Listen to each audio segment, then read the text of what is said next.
Thank you for joining us for Weekdays Live with Reverend Al Sharpton. Take the time to share this broadcast right now. Tell your friends it's time to keep it real with Reverend Al. Comment your questions now in the chat or call Reverend Al Sharpton directly on air at 877-532-5797. Now stay tuned for Reverend Al. This is Reverend Al Sharpton. As you watch the broadcast, support National Action Network. Go to www.nationalactionnetwork.net and be involved. You can join, take your membership right online, www.nationalactionnetwork.net. Getting ready to start the program, but we need you to be part of the movement.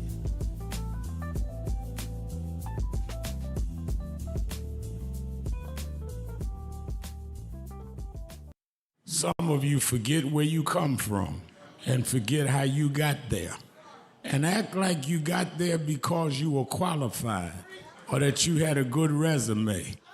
But some of us had to pay a price for your resume to even be read. Some of us had to take nights in jails and licks upside the head or shut out of boardrooms like Byron so you could walk down red carpets and act like you got there by yourself.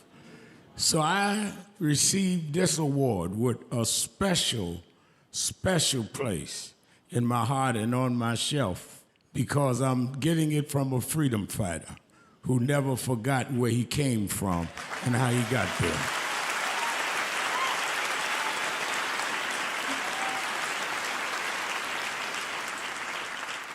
Yes, we've come a long way.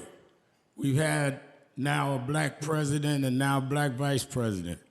But we still can get shot down and have to march to get a case in court. We still can get shut out of boardrooms. We're still doubly unemployed in a good economy. So we're going to have to keep marching.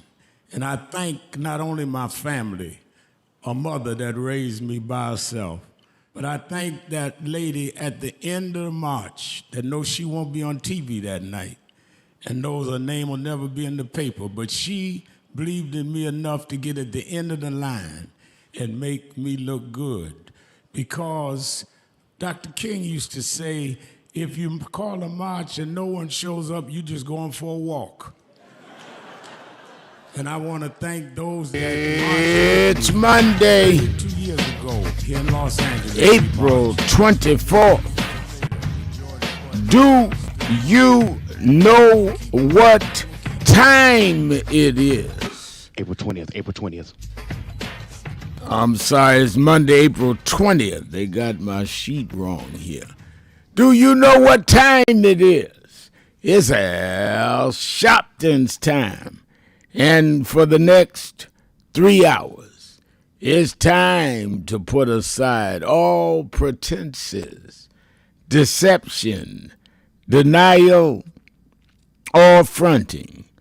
The time has come to keep it real on Keeping It Real with Reverend Al Sharpton. A very good afternoon to you all across the country. Good morning to our West Coast listeners.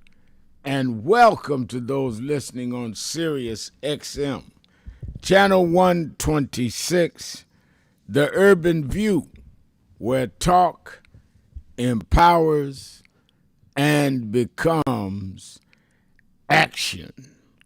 I'm coming to you live from our National Action Network corporate office in New York. And it's Hot Button Monday. And that's when we open up the phone lines and talk about whatever's on your mind, whatever's in your heart.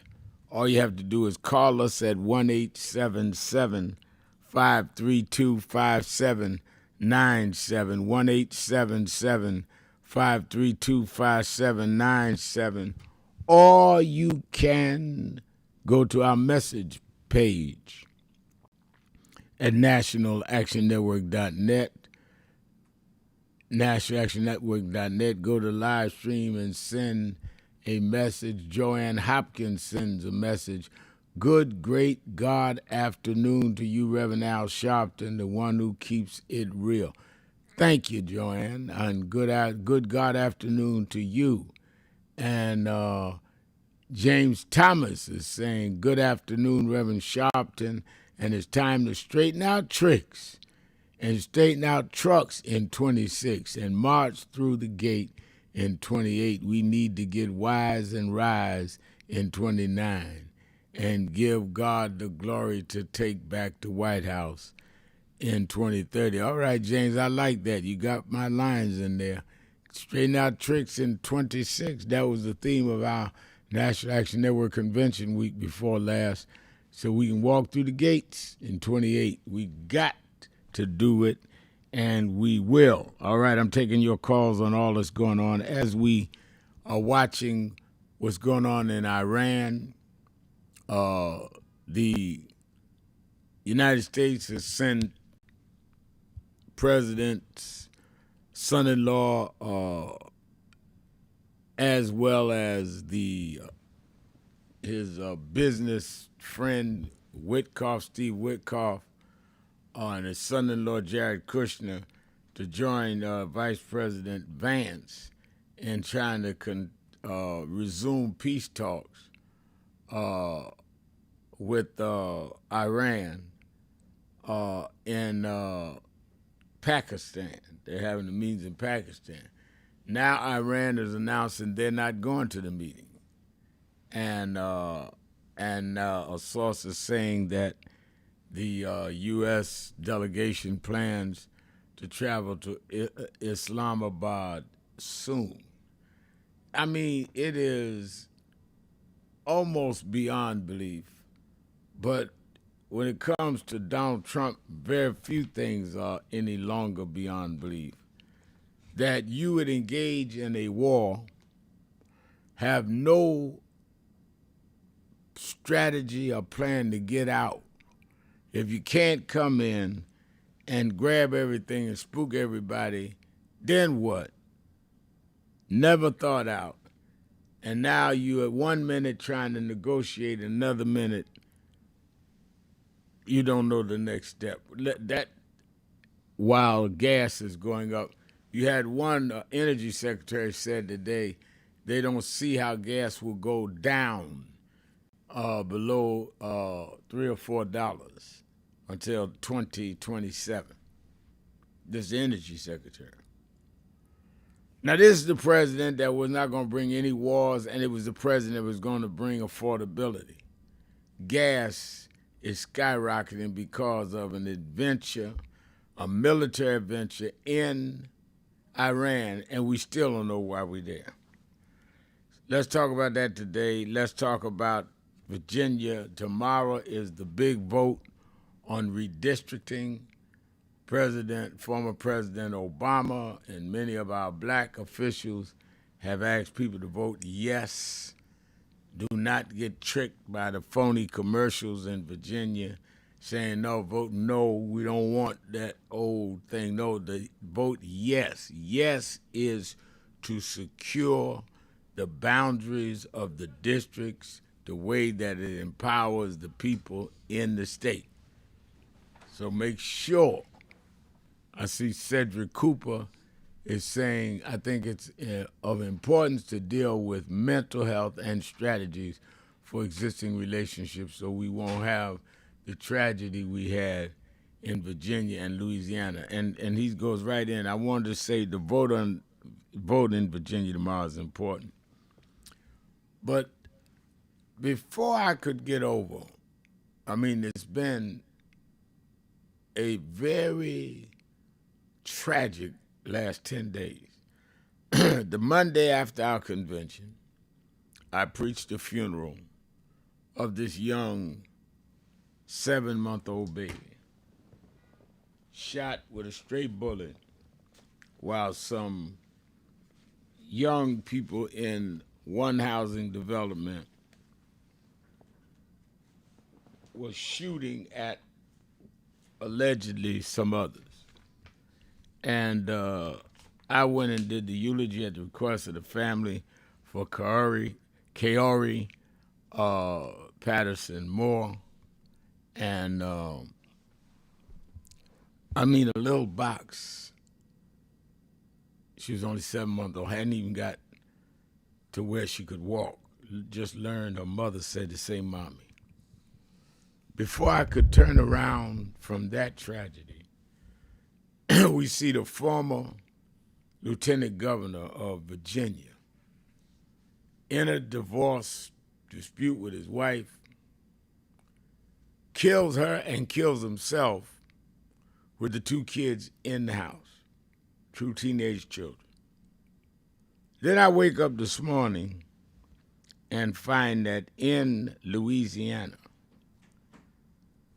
a man in a legal separation of some kind with his wife,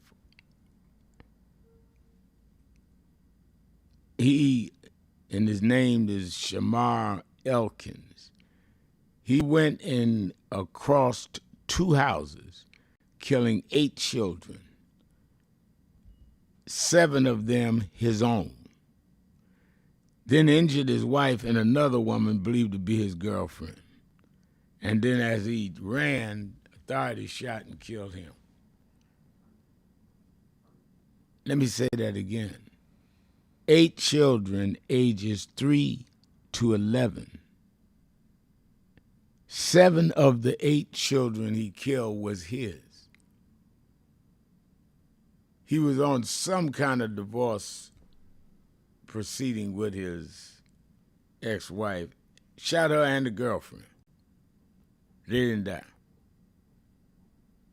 So you have the Virginia former Lieutenant Governor Fairfax shooting himself and his wife, pending a divorce right before a divorce hearing. You have the same in Louisiana. The clear message is we need to deal with some real mental health issues in our community. People are snapping and just killing people. And we need to just stop going, ain't that something? No, it is something that we better deal with. What about these arguments, disagreements about divorce and just makes you snap? There's things that are triggering people. And what we need is some real mental health mental health facilities so that we can find out what triggers you before you get a gun and start shooting people. I don't care if it's therapy, I don't care what they need to do. We cannot normalize shooting people, shooting kids by their own daddy, shooting your wife by your own husband. And yes, spiritually, these days were prophesied. But that does not mean we're not supposed to do something about it. So I think we need to really look at this. I mean, we are almost like anything goes. And we've lost the ability to stabilize our families and communities. James Mitchell is saying it's a shame what happened to those 8 kids in Shreveport, Louisiana, instability in the White House having a trickle-down effect on the general public. Well, it's a whole lot of instability. I mean, all kind of stuff. Let's talk about all of this and more. 1-877-532-5797. 1-877-532-5797. Sharpton. Hot Button Monday. Be right back.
Hi, it's Reverend Al Sharpton, President and founder of National Action Network. We are at the very end of 2025, and I want to first say that I want to thank all of the officers, chapter leaders, regional directors, national staff, and certainly National Board of National Action Network for a solid and absolutely incredible year in 2025. Despite the fact that we are under assault, voting rights, diversity, equity, and inclusion, the battles globally where we're seeing Nigeria and Venezuela attacked, and on and on and on. We have been steadfast as an activist organization in the tradition of Dr. King. We started the year with a national call that thousands responded to, and we were in Washington on our side of town while Trump was being inaugurated on the other side of town. And we made a pledge. We told people to lift their hand and make the pledge. And we kept that pledge to work all year to keep the dream alive. And that led into when Trump went after DEI. We supported some that were boycotting, and we started boycotting, something that had never happened. We said we're going to go buy from those that have committed to keep DEI, and went in several cities around Costco's and Sharpton. We've now bought stock in other companies. We're going to shareholder meeting and demand they continue DEI. We've had a sensational National Action Network convention covering the span of activity, from political empowerment to education, to how we deal with the Black church, how we deal with Black women development that has to deal with both discrimination based on gender and race. And of course, we came to Wall Street by the thousands and marched in late summer on the anniversary of the March on Washington. And people thought you could not get people out, and they came from all over the country. And we marched on Wall Street and had an enormous turnout. The only mass Black march, Black-led march this year. We had a lot of protests, a lot of marches. I salute all No Kings marches and all. But the Black organization march, it welcomed everybody. We had white, Black, everybody there. Was our march on Wall Street in August. And then our Triumph Award, and on into our fall agenda of organizing, mobilizing. We've expanded. We've started chapters in about 12 new cities. So I am proud of what we've done this year, but it's only the beginning, because our very rights are under attack, and they're not even being quiet about it. They want to revoke the Voting Rights Act. Section 2 may fall with this. They want to end the Civil Rights Act of 64. That's what the end of DEI is about. So let us be more alert and active than ever. History will decide whether the civil rights gains of the 50s and 60s died in the 2020s. That's on your watch and mine. So if we've got to march, we have to protest, we have to lobby, and we have to rally, whatever we need to do, we need to put our shoulder to the wheel more than ever. I'm going to lay out a plan on King Day, both in Harlem at our annual event and in Washington at our annual Martin Luther King Day breakfast that we do in D.C. We do 2 cities that day. And then, of course, all roads lead to New York, April for our convention. We had, as I said, the largest attendance convention last year in 2025. It needs to be more this year because our very existence is at stake. We also are closing our negotiations on a new headquarters, our national headquarters that befit our mission. I'm so excited about it but I can't give you details. We're just about ready to sign the contract, but it will be something that will last longer than many of our lifetimes. So we came alive in 25, despite a hostile administration, despite the fact that a lot of people were intimidated and spooked into silence. We came alive in 25. Now we have to straighten out tricks in 26. I need you, we need each other.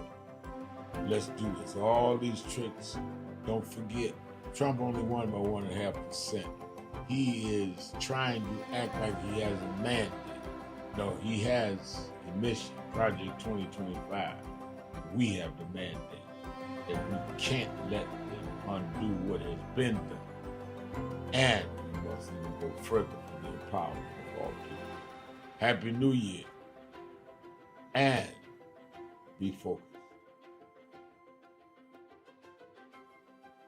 Letting the joy unfold. I'm living my life like it's golden. Living my life like it's golden. Living my life like it's golden. Living my life like it's golden. Living my life like it's golden. Golden. Living my life like it's golden. Living my life like it's golden. Living my life like it's golden. Living my life like it's golden. Living my life like it's golden.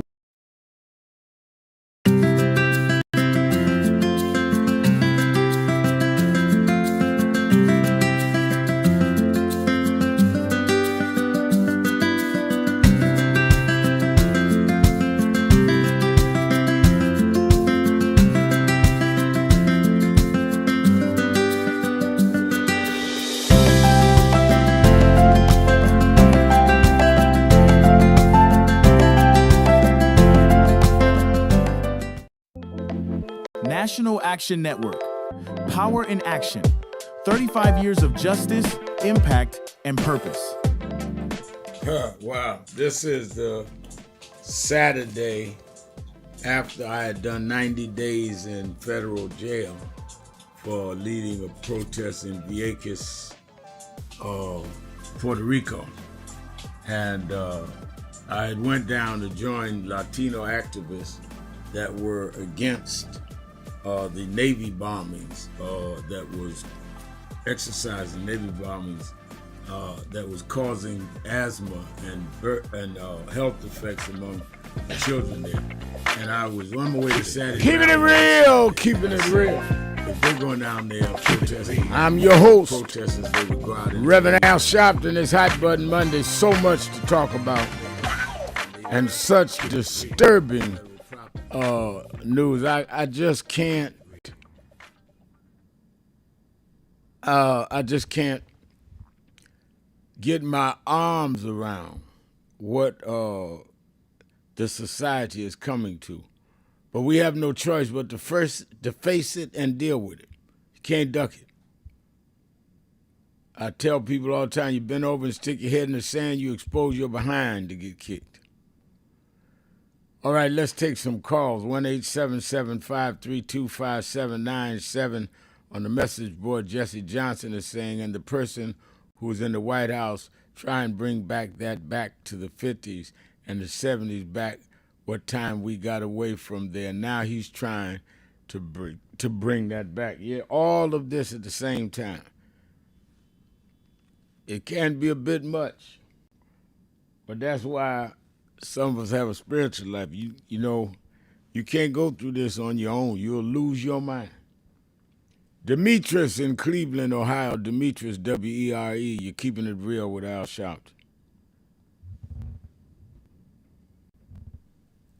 I don't hear Demetrius.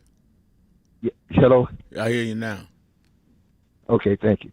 Yes, I just want to comment, with the killings that happened in Louisiana, and also with talk about what's going on with the black kid in Cuba. First of all, with the killings, society seems to have a loss of morality. People don't seem to have feelings for each other. They seem to be caught up in a make-believe world when it comes to the internet. Even the president of the United States, instead of him being someone a professional, he seemed to be someone who infatuated with the internet. You know, instead of speaking to the people, he rather send his message through the internet. He's seen live in a make-believe world. There's a lot of people today is in that same situation. They're not in touch with other people's emotions and other people's feelings. You know, because of loss of morality, loss of spirituality. They substitute spirituality with the media and with internet morality. You know, and internet morality reflects human morality, and human morality is sometimes wicked. You know, it's have to go to a higher spirituality. You know how to treat our fellow human beings.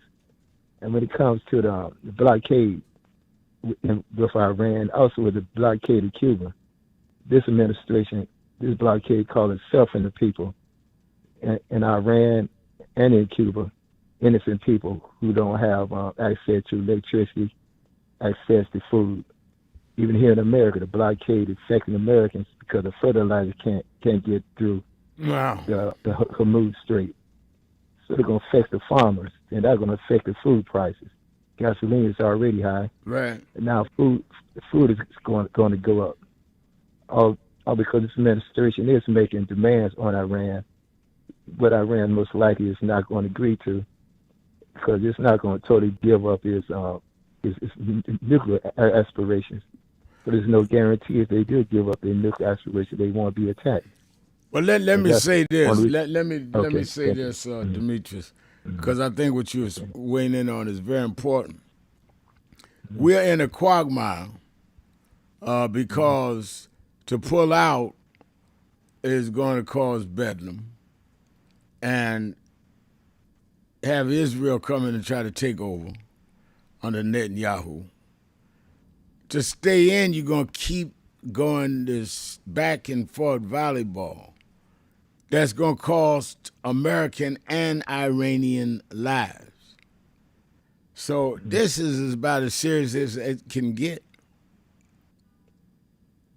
Yeah, I agree. It is. It is serious. It's causing lives around the world. Because when products can't get through the Strait of Hormuz, it's affecting other countries. Like in Africa, they can't get their fertilizer. They can't get their oil. So it's affecting their economy. It's affecting their farmers. It's affecting those in Asia. And countries don't have a strong economy. So what this administration is doing, they show no respect for other human beings around the world who are struggling to survive. You know, it is just a one set mind what this administration wants to do and have no footage for any other people around the world. And when he's saying his son-in-law to negotiate, and even Vance, they don't have no experience in negotiating internationally. See, all this, I believe, is because he don't have nobody in his administration who have any education or any experience, you know, dealing with foreign leaders. He pick people who he feel like is going to agree with everything he said he want to do. You know, he ain't want to pick no one going to disagree, have some type of professionalism about them, who's going to check him on his policies. And because of that, he can't negotiate with some of these countries. That's right. You know, it all goes to exceptionists want to be a despot, a ruler, don't have no one to talk back to him. So, like in other ministries, you have people like Henry Kissinger and even Andrew Young. Those had experience. They deal with foreign leaders, you know. But when he's saying his son don't have no experience, Vance have no experience, you know, that's sending a signal to Iran that, you know, he's sending people here who's not really knowing the situation, can't talk on the level that we need to talk on. So they don't take him seriously. They most likely looking at him at, now he want to do what he's going to do, no matter what. That's why he ain't sending no one to really have an understanding of the Iran economy and the history of the Middle East. And lastly, I just want to talk on that this administration cut of education, dissolved the education department, right, you know, in this country. It affects a lot of schools around the country because the number of school systems is closing schools because of the funding not coming from the state anymore like it used to. So this is a result of crowded classrooms. Let's try to cut back when it comes to scholarships going to students to go to college. And education is very important, and this administration don't show no respect for those who need education to have upper mobility, who don't have any funds. They need the scholarships, and they need fair amount of teachers. They can't go to schools and they're not going to get the proper attention because they have to be in packed classroom because so many schools have to be closed in these different school systems. All right. Thank you, Reverend Sharpton. Thank you. To the rest of these shows. Thank you for kicking us off. 1-877-532-5797. Going right back to the phones and the message board. It's Hot Bud Monday. If you ever had things you need to talk about, it's now. We'll be right back.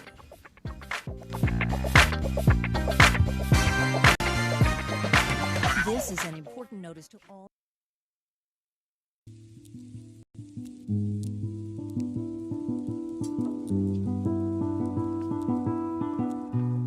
I had a thought this morning that I want to share with you about mentorship. I am able to do a lot of what I do because I had great mentors, but there are correct ways and incorrect ways to mentor people, in my opinion. I was mentored as a boy preacher by Bishop F.D. Washington, one of the great Pentecostal preachers of his time. Then Reverend William Jones, who became my pastor after Bishop Washington died, who was unquestionably in the top 5 black church ministers, theologians. Reverend Jesse Jackson, who I started my activism under his leadership, he and Reverend Jones. And I learned politics directly as a youth director from Shirley Chisholm. So even though I didn't finish college, I had the most unique education in the world from being exposed to giants. But the one thing I learned is as I grew older and people started coming younger than me and wanted me to teach and mentor them, the magic of the mentors I had is they did not want me to be their clone. They wanted me to learn things from them and use my own gifts and talent in my own unique way and let me do things on my own, because they knew that if I flopped in some things, it would teach me for the other things. They'll come and help me once I was down, but they were not going to have me avoid being down. And they were not going to impose themselves on me. Why am I saying that? Because too many mentors want clones, and too many mentees want their mentors to put them on a pedestal. Oh, so-and-so didn't do this for me. Oh, so-and-so didn't open doors for me. If they got to open doors for you, it may mean that they knew you weren't ready to go through those doors. Their job is to prepare you. Your job is to develop your own skills, your own unique ways. And I don't care if it's my daughters, who both have come into their own, or anyone else. I'm not a talent agent. I did not form National Action Network to give people their step up. I formed it to fight for justice for everybody. If talented people get in, it's my job to invest and give them a platform. It's their job to get on the platform and perform and show their ability. Sitting with me today in the office as I talk about is one of my mentees, Reverend Stephen Marshall. Now, Stephen, you just came around us when you were how old? 11 years old. 11 years old. You just turned 40 and now you're called to the ministry? Yes, sir.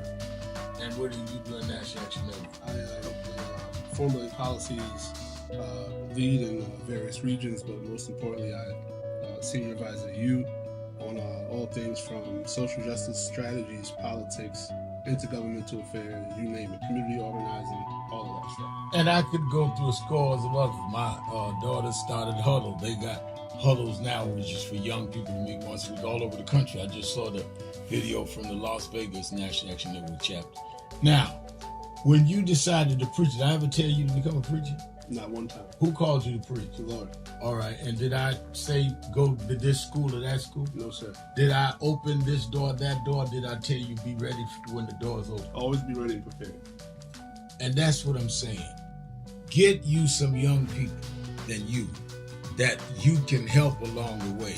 But don't be their talent agent.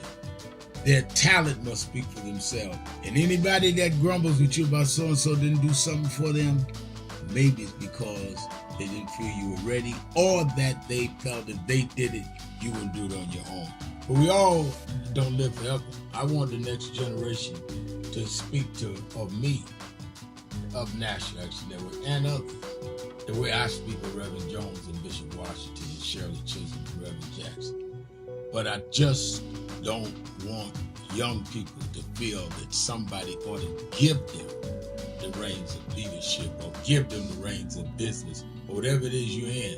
You need to learn from their journey, get the pearls of wisdom from them, but don't have them do for you, because then it means you can't do it for yourself.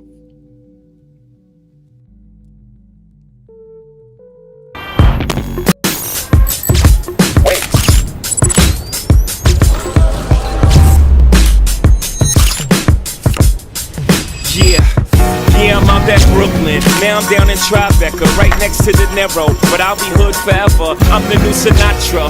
And since I made it here, I can make it anywhere. Yeah, they love me everywhere. I used to cop in Harlem. All of my Dominicanos right there up on Broadway. Pulled me back to that McDonald's. Took it to my stash spot, 560 State Street. Catch me in the kitchen like a Simmons whipping pastry. Cruising down A Street, off-white Lexus. Driving so slow, but BK is from Texas. Me, I'm out that Bed-Stuy, home of that boy Biggie. Now I live on Billboard, and I brought my boys with me. Say what up to Tata, still sipping my top. Sitting courtside, Knicks and Nets give me high five.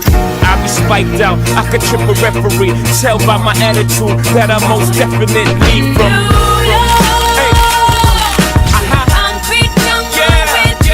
Hey.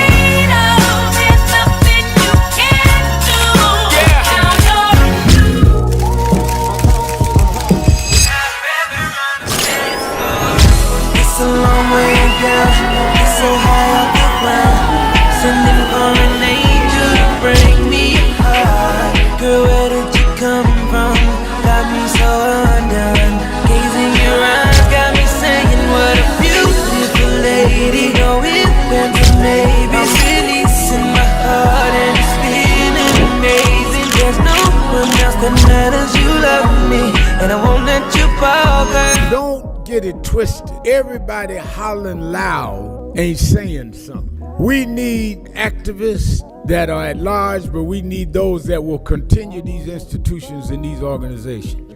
If you are what you should be, you don't have to have nobody step aside. People will push you up.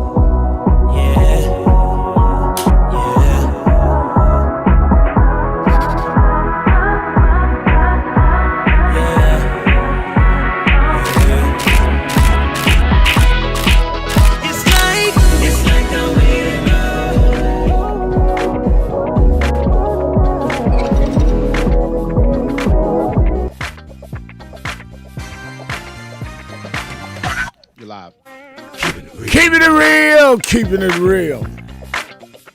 I am your host, Reverend Al Sharpton, and we're back. 1-877-532-5797. 1-877-532-5797. Hot button Monday. You can also go to the message board at nationalactionnetwork.net. Bruce Turner's on the message board saying, know your surroundings at all times. I agree with that. Tanya Stovall is saying, each day becomes crazier than the day before. People are under pressure all the time and can and do snap at any given time. I agree with that. That is why we need to deal openly with mental health. People need help on how to negotiate through the days, how to handle things, how to handle stress. There's no shame in getting help. It's a shame in not getting help. Pauline McCullough says Trump told another lie this morning. Tariffs checks are going to do business owners, not to do individuals like many thought. I knew he was lying. I said I believe it when I see it. Well, saying Donald Trump's lying, Pauline, is not a newsflash. It's a fact. You're right. But it's not new news. Let's go to the phone. Let's go to Philadelphia. WURD, the word to Brian. Disco Brian, you're keeping it real with Al Sharpton on Hot Button Monday. Hey, Rev, I have two major Hot Button Manic Monday media moments from the weekend. But first, I wanted to ask, did you hear what Virginia Governor Abigail Spanberger did last week, which was great, but only 160 years too late? What was that? She stopped taxpayer subsidizing pro-Confederate groups. So that's some good news that I wanted to drop at the top, even though it was 160 years too late. That was great There news. you go. Right. Yes, sir. And Rev, to make this fully checkable, I'm going to tag you and Dominique and National Action Network on Twitter with links to the evidence so you and any listeners can verify any of my claims for yourselves. And again, my handle is Disco Brian Davis across social media.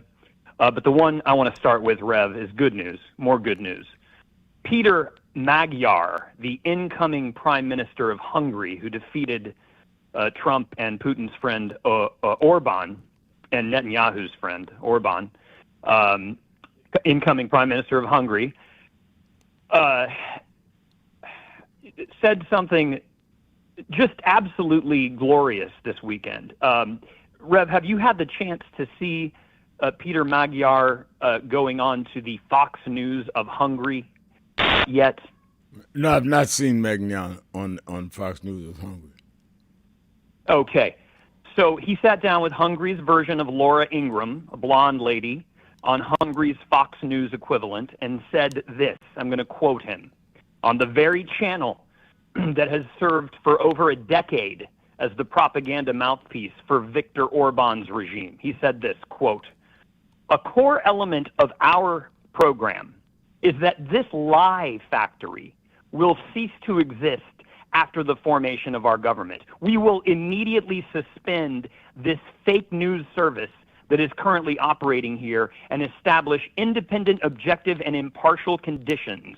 We know there is no perfect media, but what's been going on here since 2010, something that even Goebbels or the North Korean dictator would have admired, where not a single true word was uttered, that certainly cannot continue," end quote. I would like you, Rev, and the NAN community to envision a future where a president-elect in 2028 steps onto the news scene of Fox News with that message and that pursuit.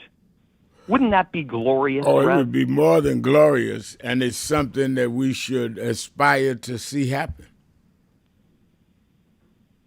Amen, Rev. And the last thing I will end with today is what really, really concerns me on top of everything that you and Demetrius so far today have laid out. And that is this. What appears to be happening with our Democratic Party is a Corbynization of the party, the kind of drift that overtook Britain's Labour Party when Jeremy Corbyn became its leader in September 2015, as anti-Israel rhetoric was too often allowed to blur into anti-Semitism, which helped drive Labour into its worst election defeat since 1935. And as we see happening now by the progressive Democrats' blind, insane embrace of Piker and the candidate in Maine, Plattner, as well as Marjorie Taylor Greene, Candace Owens, and Tucker Carlson. You see, Rev, Britain's own equality watchdog later found that Labour, the Labour Party, was responsible for unlawful harassment and discrimination against Jews. And that is the danger that I hear echoing in Mayor Mamdani's comments this weekend when he told Kristen Welker on Meet the Press, and I quote, "We know very well what we oppose, but what are we for? That is a question we have to be able to answer. When you look back at the history books of our party 100 years ago, Hear that, Rev. Mamdani said to Kristen Welker that 100 years ago, we, Democrats, had a very clear vision of what we were fighting for. And it's sad that for too many Americans, when they want to look for ambition in the Democratic Party, they have to turn to a history book, end quote. Rev, more and more Democrats today are parroting Mamdani's argument there, that the party has no governing vision, when, as you continually pointed out, the Biden-Harris administration, which Mamdani and Rashida Tlaib refused to endorse, gave the country one of the most progressive records in modern times. Major job growth, historic infrastructure investment, lower drug costs, stronger NATO, support for Ukraine, protection for reproductive freedom, and, of course, the crown jewel, confirmation of Justice Ketanji Brown Jackson.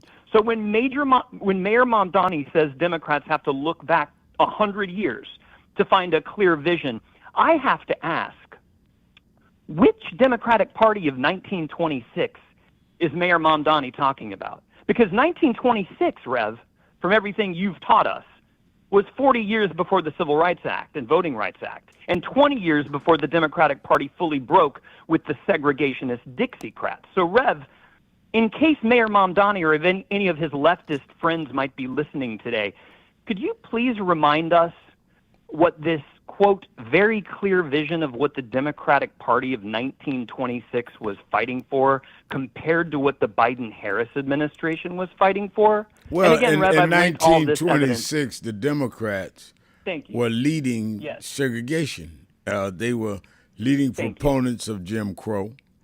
You had 26 weeks going into a depression that Woodrow Wilson and Herbert Hoover. Hoover was a Republican. Wilson was a Democrat. Who was a racist?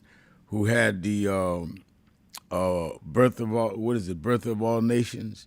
The racist KKK, Birth of a Nation, KKK film played in the White House. So he can't be talking about in my opinion, he can't be talking about 100 years ago, that clear vision.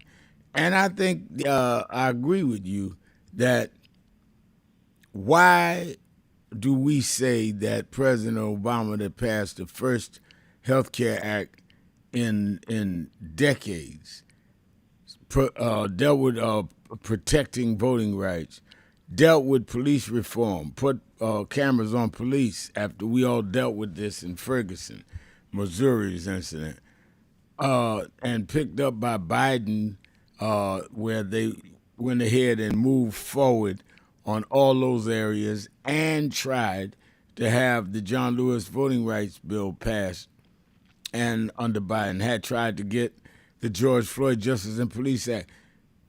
How do you say that's not a vision? So I agree. Thank you, Rev. All right, thank you for your call. Let me stay in Philly with Brother Jacob. Brother Jacob, WURD, the word. Jacob. Peace be unto you, Reverend Sharpton, and your worldwide listeners, man. Peace be unto you.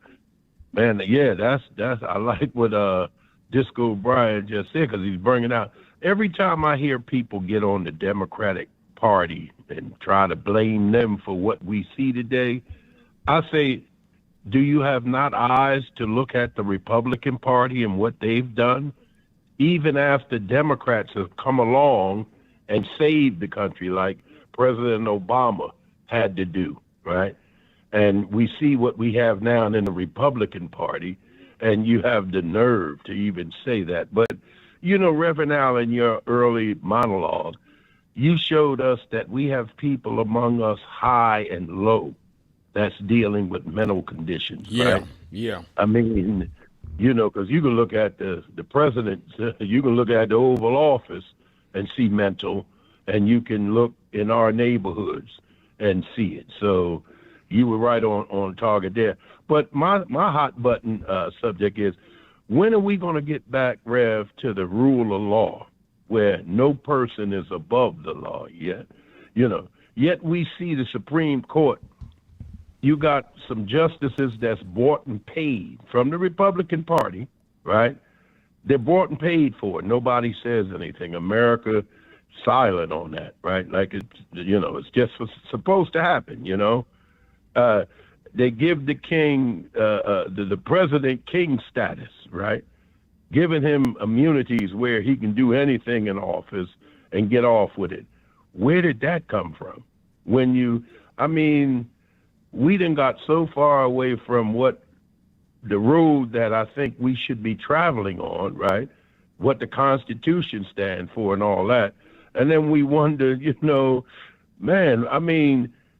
this administration, we done seen the loss of freedoms of speech, LGBTQIA people, freedoms taken, black people, Latino people, women can't even control their own bodies now, right?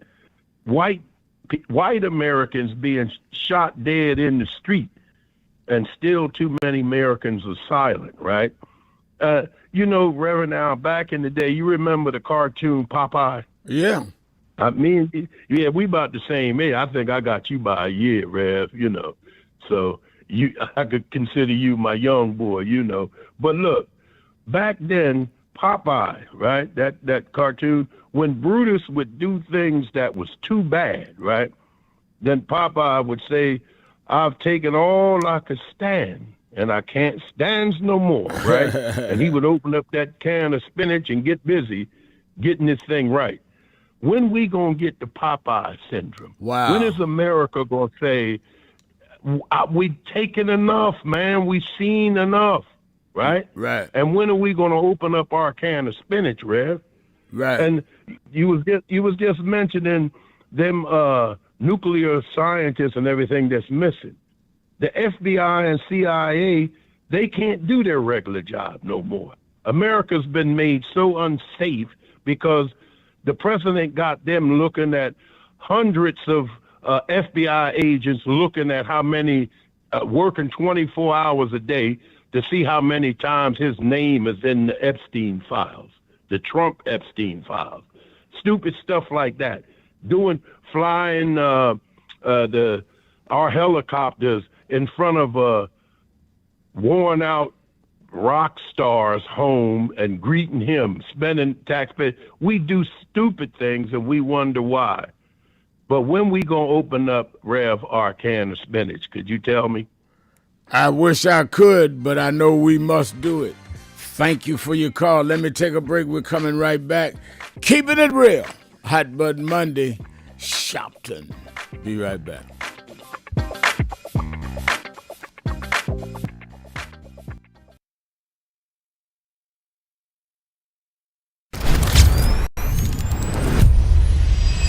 This organization has been on the front line. People ask me, why do families call us? Because we never leave them.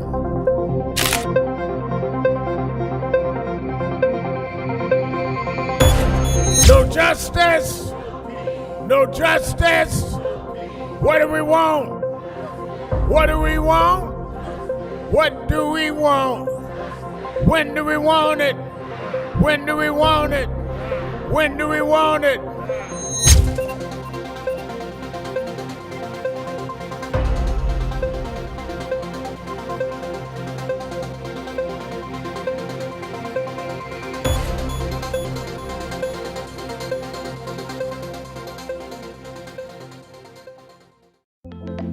National Action Network. Power in action. 35 years of justice, impact, and purpose. Wow. This is the Saturday after I had done 90 days in federal jail for leading a protest in Vieques, Puerto Rico. And I had went down to join Latino activists that were against the Navy bombings that was exercising Navy bombings that was causing asthma and health effects among the children there. And I was on my way to Saturday rally one Saturday, and I said, if they're going down there protesting that, and they were protesters, they would go out in the Navy base in the field and lay down, and they'd arrest them for being on federal property. And if they were doing that, then I would join them because many of the Latino leaders went to jail with us protesting Amadou Diallo. I ended up having to do 90 days in federal jail. They transferred me from the federal prison in Puerto Rico, me and 3 others that went. They only got 40 days. They said because I'd had a long sheet that they was of many other civil rights arrests, they gave me 90 days. I had to do 50 by myself. When I got out and went to the Saturday rally, Stephanie Mills, who we'd known each other since we were kids, she was there and sang at the rally that Saturday. That's her singing Home, as soon as I get home. 1, she knew I loved the song, but 2, it was appropriate because I was coming home. And we won that. They closed the Navy base in Vieques, Puerto Rico. You go there now, there's buildings and condos and a little plaque for the 4 of us. They call the Vieques 4.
Reverend Sharpton, good to see you here tonight.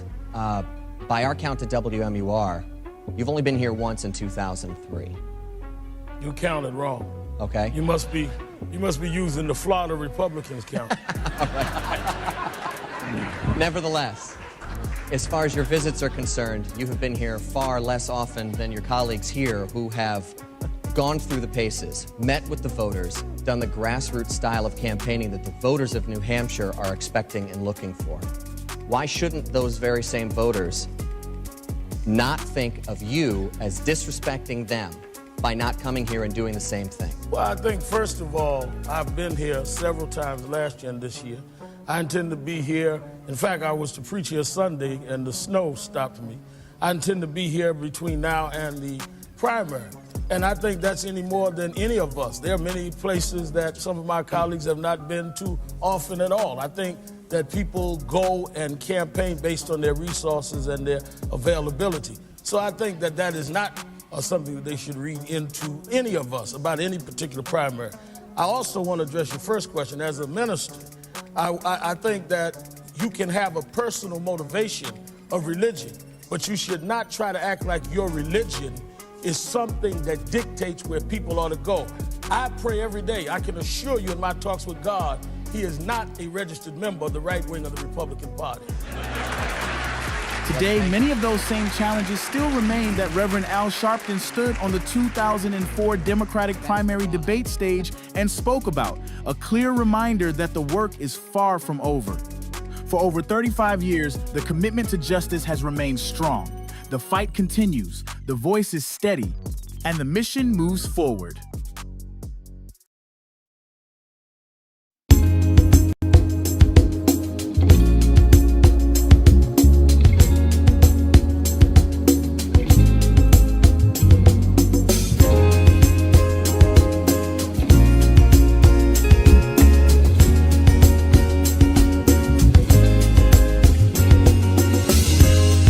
It's simple.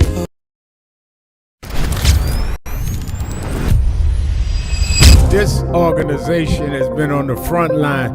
People ask me, why do families call us? Because we never leave them.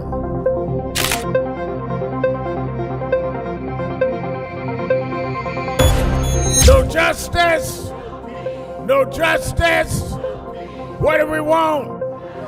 What do we want? What do we want? When do we want it? When do we want it? When do we want it?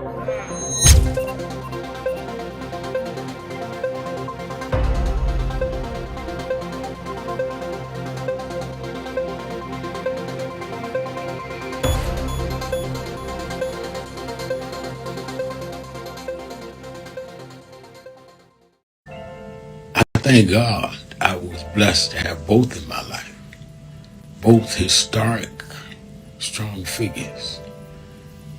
But if I misused them and listened to not only figures that are not as historic as them, but figures that had nothing to do with the calling and purpose of my life, I would live confused. I'd be double-minded. I'm clear. And what I want you to do is be clear. Clear on who you are and why you are. And a lot of that will be exposed to you and others by who you are around and who you allow to enter your head. Keep people at a distance that only have a distant and unclear vision of who you are and who you are supposed to be. They could be your blood relatives, but they could not be the ones that accompany you toward what you ought to be about tonight. Everybody good to you ain't good for you. Everybody that makes you laugh sometimes end up making you a joke. It's been a long time coming, but I know 1968, Dr. Martin King was killed in Memphis, Tennessee. And it has been the commitment of National Action Network to always, in the month he was killed, to let them know they killed the dreamer. I have a dream today. When it came to a dream.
Keeping it real.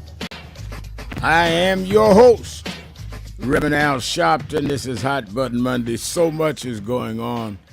In the first hour, if you're just joining us, we've talked about the big vote in Virginia tomorrow, about redistricting, and people are being asked, former President Barack Obama, among others, saying, vote yes, do not get confused. They're trying to say and send out some bogus information that to vote yes is to vote the way the Klan wants you to vote. No, voting yes is the way to vote. And they've already had well over 1 million early voting ballots cast. I think it's 1.4, I heard. So it's going to be a consequential election, and that election is going to determine a lot. We'll talk about that. And, of course, the unbelievable killing by a man of 8 children, injuring the wife and his girlfriend, and then the police having to kill him. This after Lieutenant Governor Fairfax in Virginia last week, just a few days ago, killed his wife and himself with 2 teenage children in the house. This after a stray bullet killed a 7-month-old child in Brooklyn. I did the funeral last Monday after our convention. The need to deal with mental health is knocking at the door, almost banging the door down. People just reckless and snapping and losing control of themselves should be a major concern to us. And at the same time, Iran, president says he stopped the war. Now the Iranians say they're not going to go and have the peace talks. We don't know why we're in it. We don't know how we get out. And what does it mean either way? So a lot to talk about. I'm joined as I am every Monday to kick off the week. I'm joined by the Democratic strategist and the founder and CEO of Blueprint Strategy, LLC, the one and only Antoine Seawright. How you doing, Antoine? Reverend Al, I think you laid out the full breastplate of challenges that America is facing today and for the days and weeks and months ahead. And I think Dr. King kind of knew that we would be facing this point at some point in America's journey towards progress, not necessarily perfection. So he said, and I've heard you quote it before, and it's one of my favorites, where do we go from here, chaos or community? And I think Virginia tomorrow will give us a chance to answer that question. The midterms in November will, and every single day, holding this administration accountable, holding our elected officials accountable, and answering the call is going to determine whether we choose chaos and community as a country. Now, what will be the outcome of the vote in Virginia if yes wins, which is what many of us are hoping will? What does that mean in practical terms so people understand we're not just talking good civics. This is about balance of power. Well, it's certainly about balance and power, and it's really about our survival as a democracy, and more importantly, it's about our survival as Black Americans. Virginia is a response to what Republicans started in Texas by saying they're going to redraw the lines to exterminate and eliminate black and brown political representation. So we responded in California with a ballot initiative, Prop 50. What it was called. We responded in a couple other places with redrawing the lines, and just like California, Virginia requires that you put a ballot initiative on the ballot and let the people decide or not whether they want their lines to be redrawn. So that's how we got here. We would not have been here if Abigail Spanberger, first woman governor in the history of the Commonwealth, was not the governor, and we didn't have a majority in the state legislature. So what tomorrow is about in Virginia is literally about the survival of the Commonwealth and how do we ensure that we have free and fair and balanced elections in November and in elections to come. And so if we're not successful in November, that just means Republicans are going to run the table and try to run the map and prevent us from having a free, fair, and balanced election, period, point blank. I totally agree with that assessment. And Rev, if I can just say this, what people may not realize is that we have an African-American leader of the House in Virginia, Don Scott. Right. A black man is the speaker. And it's because of his leadership, working with Leader Jeffries, hopefully the next speaker, also an African-American, it's how we got here, putting the pressure on the legislature, putting the pressure on Governor Spanberger and others to say, hey, we have to do this or else we're going to be generationally left out. I've been involved in the Virginia race, obviously, on behalf of Leader Jeffries, and what we've been saying with urgency, this is a once-in-a-generation opportunity to present a map that will respond to the extremism that's been coming out of this administration. Once-in-a-generation opportunity. That's why you see Barack Obama. That's why you see all these other folks off the sidelines saying we can't sit this thing out. I think that one of the things that it also will do is increase the numbers of members of the Congressional Black Caucus, and as you say, put within our reach the speakers chair, the speaker's gavel, I'll say, being in the hand of Hakeem Jeffries is very important. Your reaction to these mass killings that's happening one right after another, the last of which we saw in Louisiana last night. I mean, mental health is such a critical issue, particularly in our community where the pressure is more intense and the relieving of the pressure is more in many ways not forthcoming. Talk about that, Antoine. Well, Rev, as I've said on this program before, and as I've said on your TV program, when America has a cough, Black America has a flu. When it's raining in America, it's flooding in Black America. So you take all the hardships that Americans are facing as a direct result of this administration and their policies or lack of policies. You take the impact that America's facing, whether it's unemployment, whether it's healthcare, all these things, and you just think about how that is twice as hard on Black America and in some cases Brown America. So that leads to hardships and mental health issues and so forth that people are having to face that they have not ordinarily had to face. And you add that, or you add to the fact, Rev, that this administration has been intentional about cutting things like mental health funding, cutting grants and research and medical research programs that will actually deal with the root of some of these problems. And so you have people walking around with issues and problems that there's no cure to deal with them because they put these restrictions on government. They've cut funding, they've cut programs, they've cut access to health care. And so you have accidents walking around waiting to happen. And it's so unfortunate because we're talking about children. We're talking about parents. We're talking about sons and daughters literally being killed or killing themselves in front of their children. That's going to live forever. And it's going to have an indelible imprint in our community. And I think that we cannot duck it. We've got to deal with it.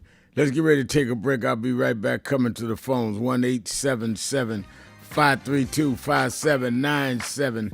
Sharpton. See right. Be right back.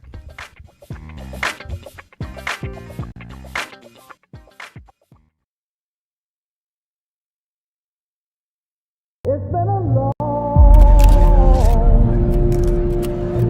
time coming, but I'm 1968, Dr. Martin Luther King was killed in Memphis, Tennessee. And it has been the commitment of National Action Network to always, in the month he was killed, to let them know they killed the dreamer. I have a dream today. When they came for the dream.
I want to talk to you. I want to talk to you. Just wait.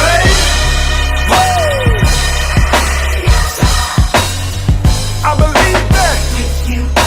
Good morning, everybody. I hope the coffee has kicked in by now. I want to start by thanking your leader, the Reverend Al Sharpton, and everyone at the National Action Network for 35 years of standing up for civil rights and opportunity for everyone. And I couldn't be more grateful for the way that you have blessed the lives of so many, including mine. As we look today on King Day, let us not forget that we had to struggle to even have this day. They did not wake up one morning and say, let's give a federal holiday to Martin Luther King. People petitioned. People marched. Let us remember now, as we bring our children and grandchildren up the Potomac, that they can see the Washington Monument, the Lincoln Memorial, the Jefferson Memorial, and one memorial that never served as president, but changed this country more than any other American, Dr. Martin Luther King Jr. This was an amazing MLK breakfast. It is truly an honor, and more importantly, this is an important day for us. I feel incredibly lucky and honored to be in this room on this day, celebrating Dr. King's legacy of civil rights, especially in the moment that we're facing on a national level. It feels like warmth and home being in this room. So I'm encouraged by today. I'm encouraged that we're getting out, we're protesting, but more needs to be done. We need to lean in. And let's keep fighting because the job is not done here. And I just feel so honored to get this award. It's not about getting an award, it's about doing the work. And let's keep up with the work.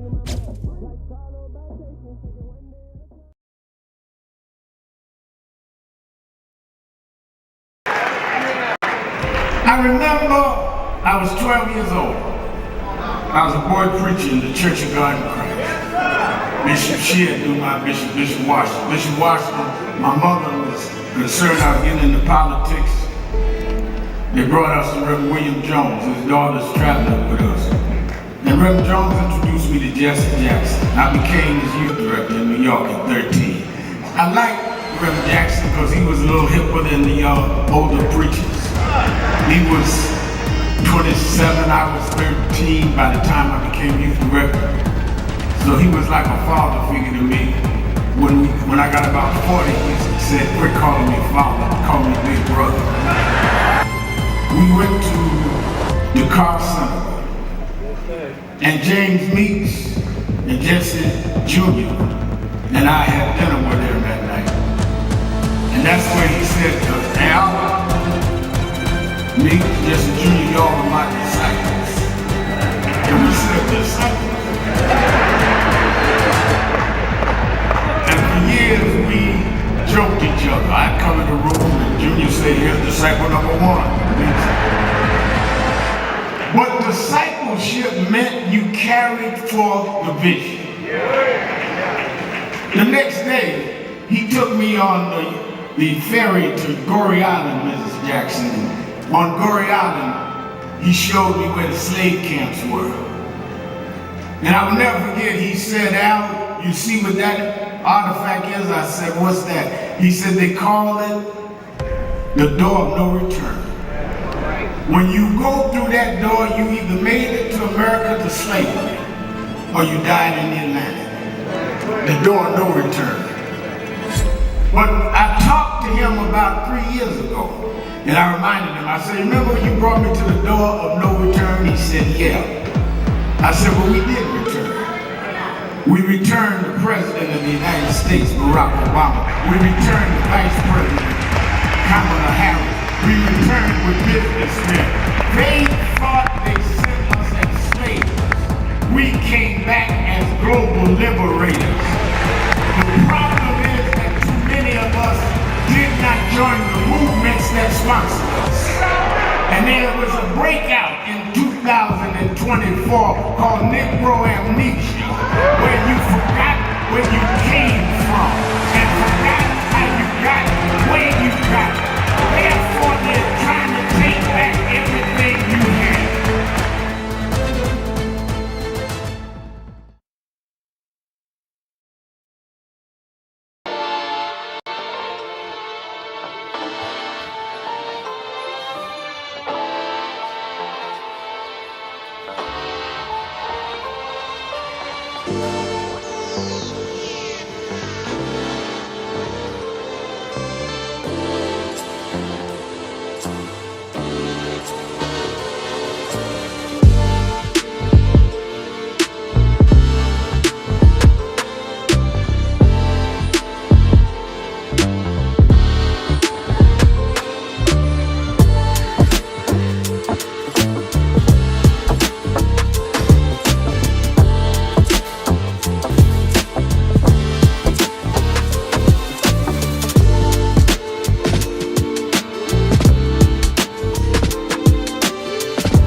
you're live, sir. Keeping it real, keeping it real. I'm your host, Reverend Al Sharpton. Antoine Seawright is our co-host. And on our message board, I'm reading a forensic accountant says, in 2011, a woman called the radio station and said, if you want to see your mentally ill loved one die, call the police. Yeah, therein lies a lot of the problem, which is why, Antoine, I've called on a lot of our churches and a lot of our community groups, including National Action Network chapters, that we're going to have to provide a lot of mental health outlets, sites for people to go to, because calling the police in our community is not like calling in other communities. And I'm not saying all cops are bad, but I'm also saying all cops have not been good either. And I think that this is all intertwined. This whole mental health crisis that has been there is just coming to the surface now with these last 2 or 3 incidents. The way of dealing with them and the way to make a sustained way of dealing with them is based on who's in office and decides budgets and decides things like how health care is dealt with.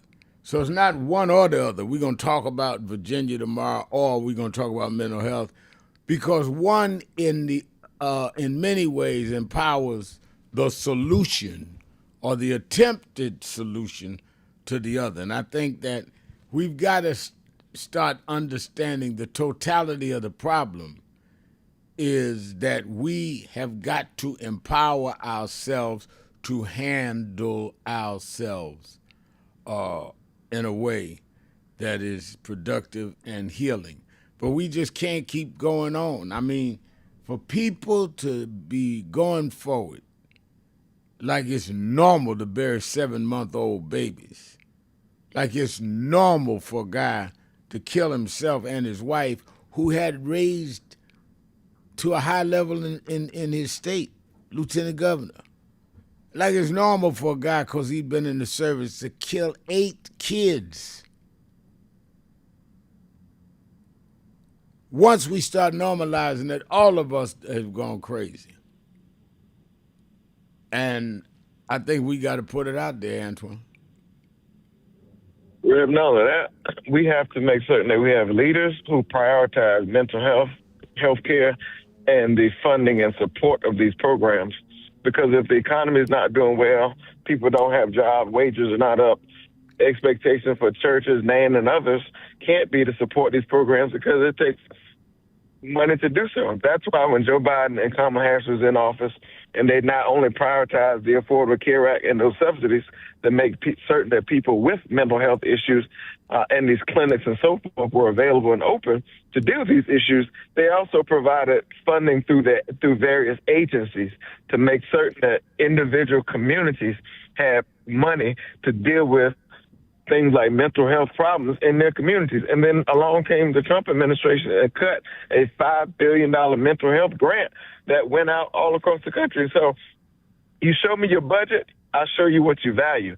If we don't have leaders who value supporting these things and dealing with these issues head on, they're never going to be dealt with, and the crisis is going to continue to grow. You can't lock your way out of a mental health crisis.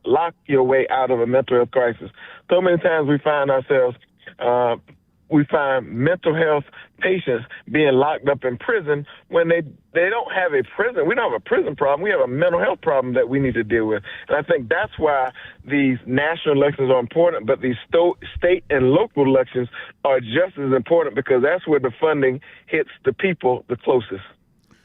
Let's go to the phones. Let's go to the mayor, Mayor Rodney Jones in Queensbridge, Queens, New York. Mayor, Mr. Rodney Jones. Good afternoon, my shepherd. How are you? I'm doing good. How you doing? I'm blessed to speak to you, my shepherd. Listen, I want to talk about Supreme Court Justice Clarence Thomas. He gave a speech at a Texas law school. Talk about progressivism is an existential threat. Now, we heard that term before. I remember reading about J. Edgar Hoover back in the 50s, 60s, using that same term against Martin Luther King and the Black Power movement, right? COINTELPRO. Right. But this is the same man. This is a total contradiction. The same man who benefited from the progressive movement, who became, a lawyer. Now he's a Supreme Court justice. I mean, the total hypocrisy of this man. It's just disgraceful. What this man is doing, because I know him and Alito. They the main dude with the Section 2 thing. And I'm gonna ask you this question with Brother Seawright. There's a report out there that the Trump administration wanted Alito and Thomas to retire so they can put two young conservatives on the bench before the midterms. Is that true or false? Thank you, my shepherd. All right, thank you. Antoine? There is chatter that Alito is planning to retire at the end of this year. I think Clarence Thomas may have said that in one of his remarks over the past couple of days. So there is chatter around that. Certainly there was chatter around that in 2024 and 2025 as well. We'll yet to see what it means. But if he does, that just elevates and amplifies the need for us to win the Senate, because we cannot block the president from nominating anyone, a young conservative, to the bench, but we certainly can make certain we hold them accountable in hearings and so forth. And quite frankly, if we have the majority, we can block them from having a Senate nominee in the same way Mitch McConnell done that to Barack Obama from putting a judge on the bench. And so there is some maneuvering ability if we win the Senate and we have the majority in order to stop them from putting the young extremists on the bench for a lifetime appointment. Let's go to Rick in Germany. Rick? Good day, Brother Sharpton. Good day. And good day to you also, Brother Antoine Seawright. Great day, sir. I want to speak to mental illness, because I've struggled with mental clarity and mental illness for most of my adult life.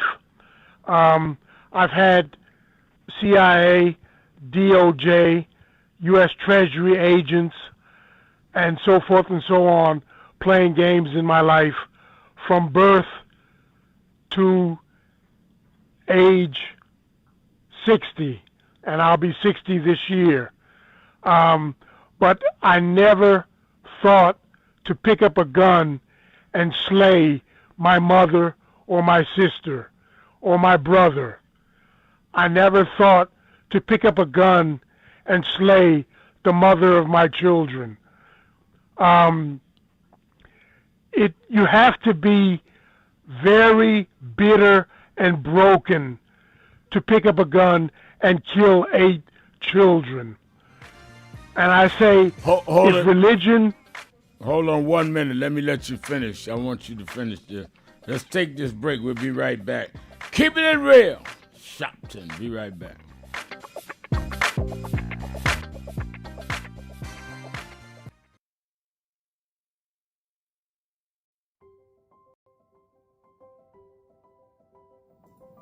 Hi, it's Reverend Al Sharpton, President and founder of National Action Network. We are at the very end of 2025, and I want to first say that I want to thank all of the officers, chapter leaders, regional directors, national staff, and certainly National Board of National Action Network for a solid and absolutely incredible year in 2025. Despite the fact that we are under assault, voting rights, diversity, equity, and inclusion, the battles globally where we're seeing Nigeria and Venezuela attacked, and on and on and on.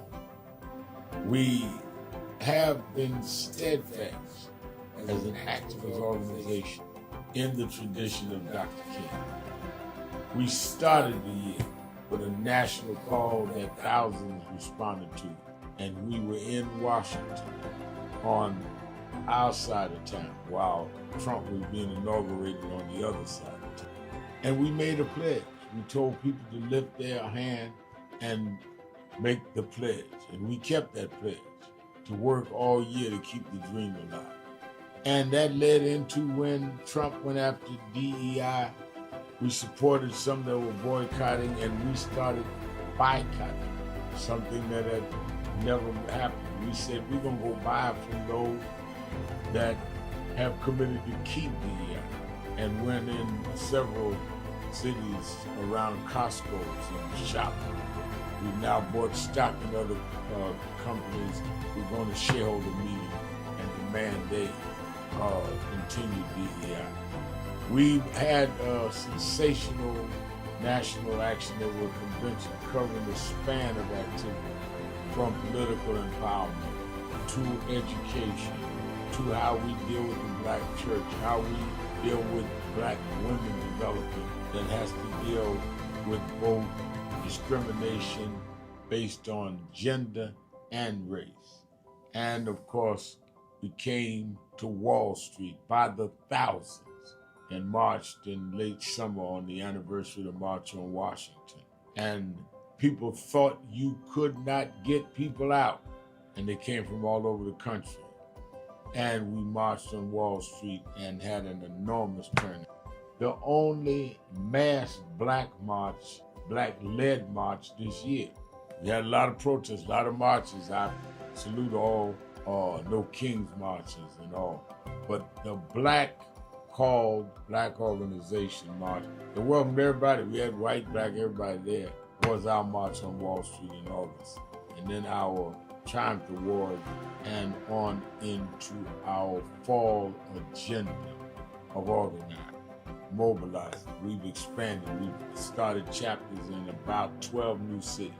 So I am proud of what we've done this year, but it's only the beginning, because our very rights are under attack, and they're not even being quiet about it. They want to revoke the Voting Rights Act. Section 2 may fall with this bill. They want to end the Civil Rights Act of 64. That's what the end of DEI is about. So let us be more alert and active than ever. History will decide whether the civil rights gains of the 50s and 60s died in the 2020s. That's on your watch and mine. So if we've got to march, we have to protest, we have to lobby, we have to rally, whatever we need to do, we need to put our shoulder to the wheel more than ever. I'm going to lay out a plan on King Day, both in Harlem at our annual event and in Washington at our annual Martin Luther King Day breakfast that we do in D.C., we do 2 cities that day. And then, of course, all roads lead to New York to paper for our convention. We had, as I said, the largest attended convention last year in 2025. It needs to be more this year because our very existence is at stake. We also are closing our negotiations on a new headquarters, our national headquarters that befit our mission. I'm so excited about it, but I can't give you details. We're just about ready to sign the contract, but it will be something that will last longer than many of our lifetimes. So we came alive in 25, despite a hostile administration, despite the fact that a lot of people were intimidated and spooked into silence. We came alive in 25. Now we have to straighten out tricks in 26. I need you, we need each other. Let's do this. All these tricks, don't forget, Trump only won by 1.5%. He is trying to act like he has a mandate. No, he has a mission, Project 2025. We have the mandate that we can't let them undo what has been done. And we us even go further for the empowerment of all people. Happy New Year. And be focused.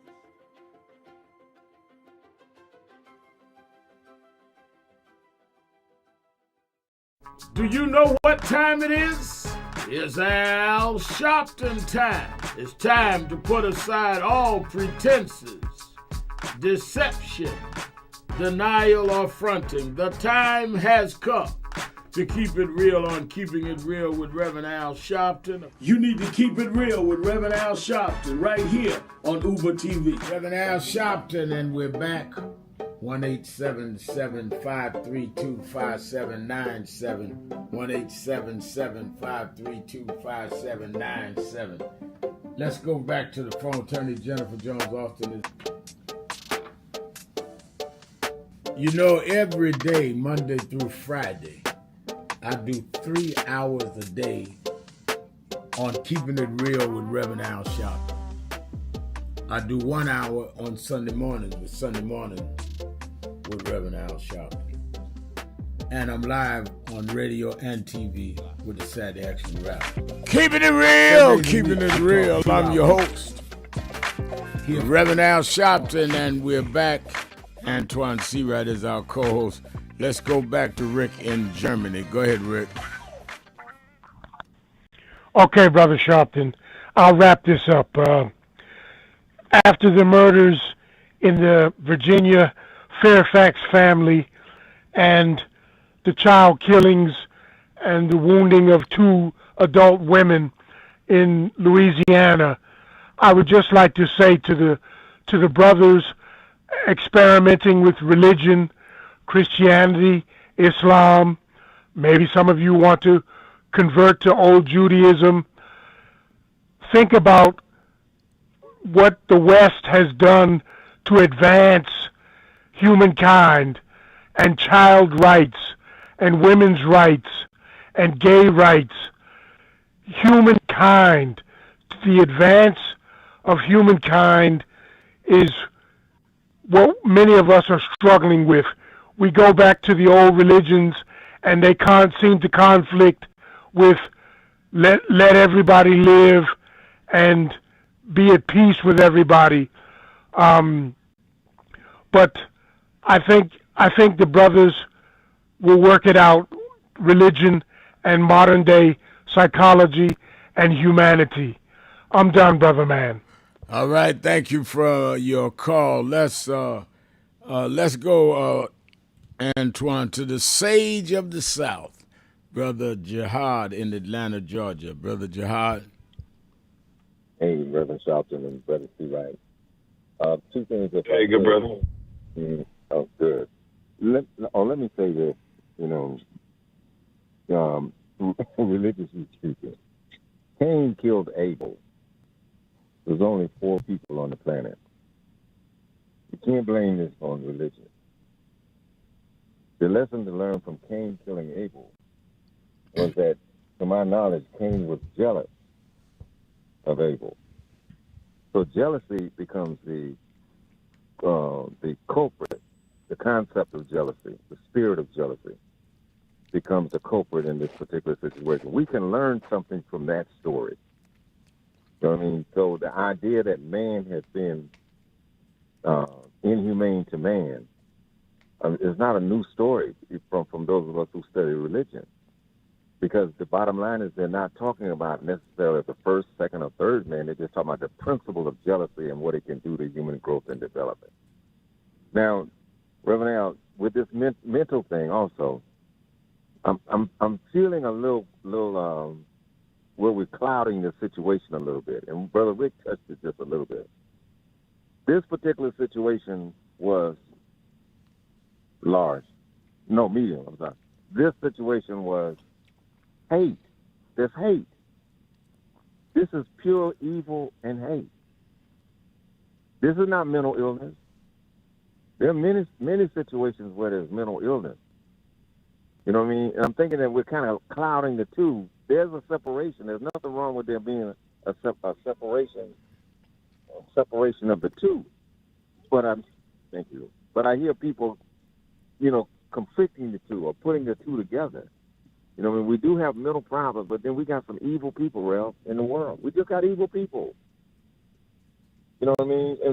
And those evil people, those people who commit crimes, and we can show that they have some mental instability that it caused such and such, then we have a place in our society where we work with them. We try to be compassionate with that. But there are evil people who do evil things.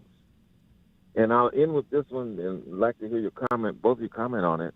Rev, the brother said Mandani went back to 1926 and made a statement.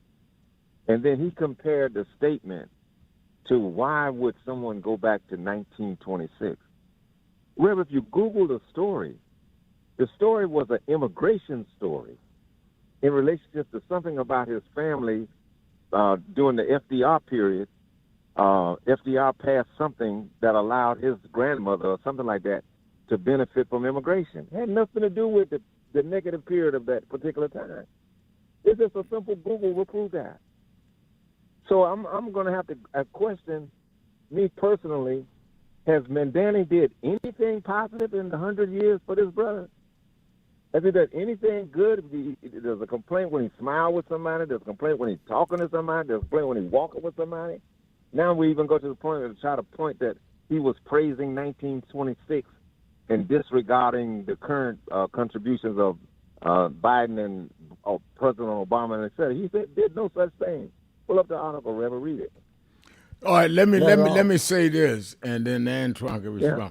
I think that you raise a very poignant point about people that are full of hate and full of exploding with that hate, and those that just have mental health problems. I think that's a very fair point and needed to be distinguished. My mother used to say about some people that was evil, just ain't no good in them. I mean, and that was her slogan. And I think you're right. I mean, and you could have over these three incidents, three very despicable incidents, you could have different things for different ones of them.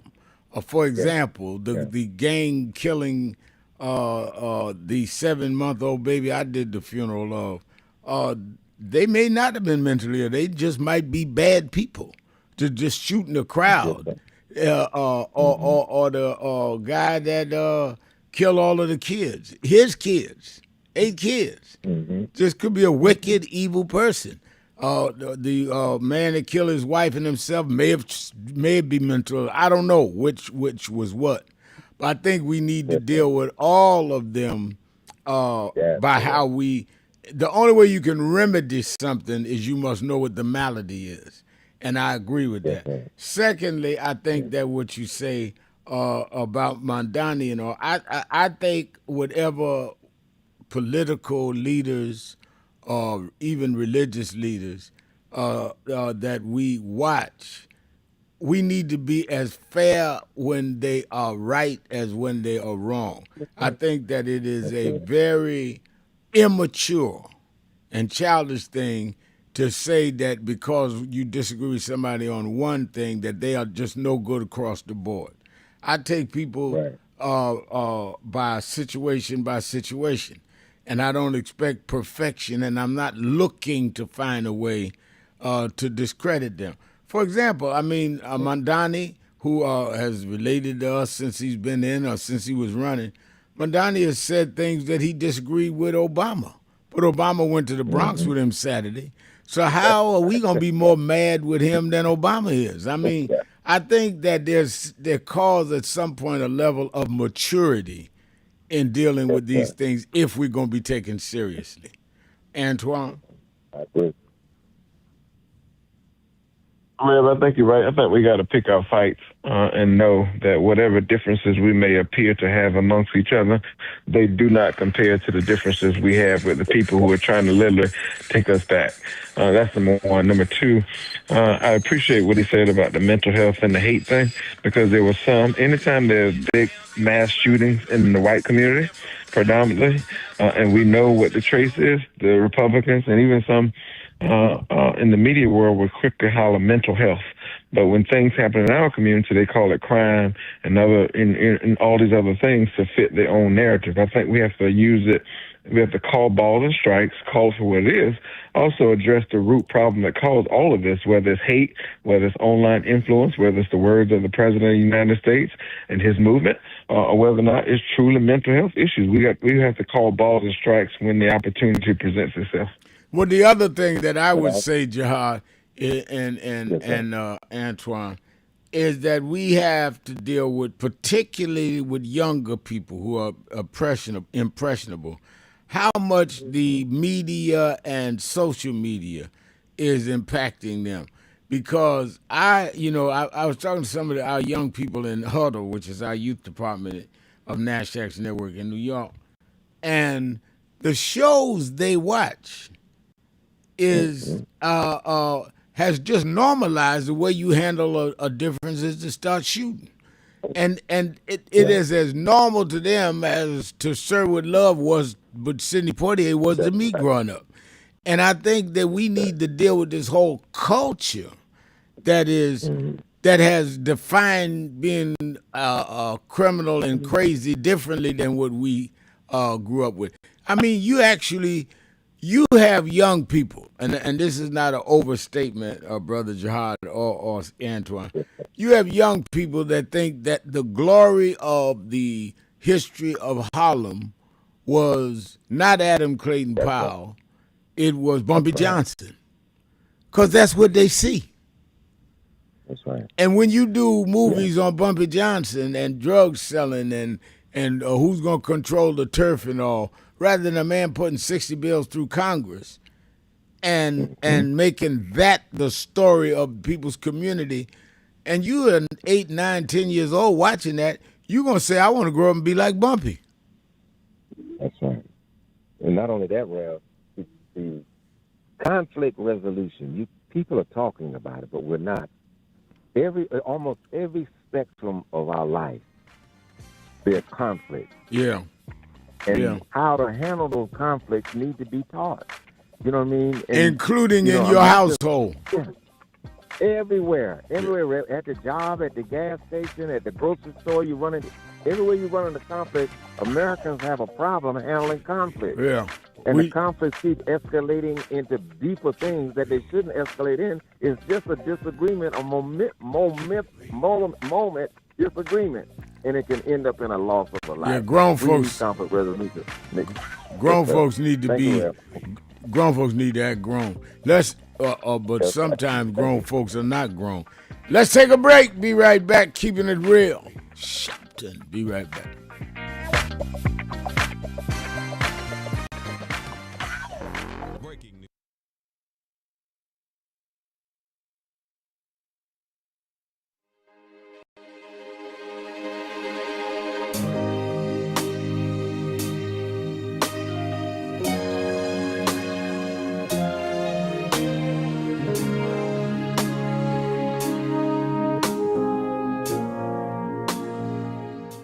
Letting the joy unfold. I'm living my life like it's golden. Living my life like it's golden. Living my life like it's golden. Living my life like it's golden. Living my life like it's golden. Golden. Living my life like it's golden. Living my life like it's golden. Living my life like it's golden. Living my life like it's golden. Living my life like it's golden.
down in Tribeca, right next to the Narrow, but I'll be hood forever. I'm the new Sinatra, and since I made it here, I can make it anywhere. Yeah, they love me everywhere. I used to cop in Harlem, all of my Dominicanos right there up on Broadway. Pulled me back to that McDonald's, took it to my stash spot, 560 State Street. Catch me in the kitchen like a Simmons whipping pastry. Cruising down A Street, off-white Lexus, driving so slow, but BK is from Texas. Me, I'm out that Bed-Stuy, home of that boy Biggie. Now I live on Billboard, and I brought my boys with me. Say what up to Tata, still sipping my top. Sitting courtside, Knicks and Nets give me high five. I be spiked out, I could trip a referee. Tell by my attitude that I most definitely from.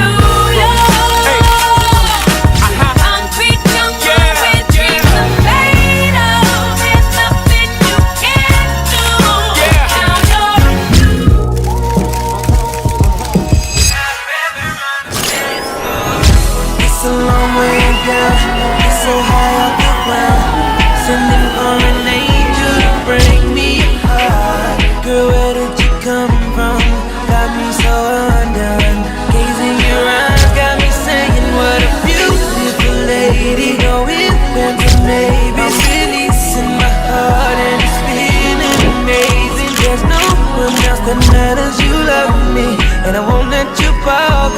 Don't get it twisted. Everybody hollering loud ain't saying something. We need activists that are at large, but we need those that will continue these institutions and these organizations. If you are what you should be, you don't have to have nobody step aside. People will push you up.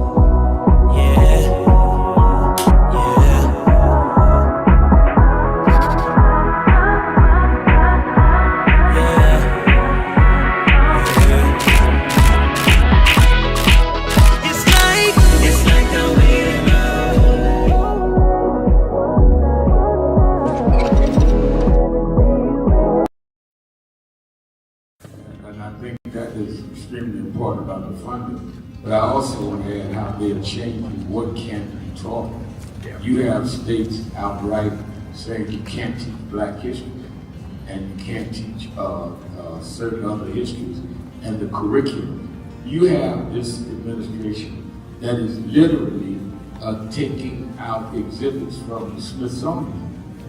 So we have not only an education problem in terms of resources, we have an education problem in terms of curriculum and what people are being taught. So I have one grandchild, 6-year-old. When he gets to high school, it may be just against the law for him to learn about certain parts of American history, which includes Black.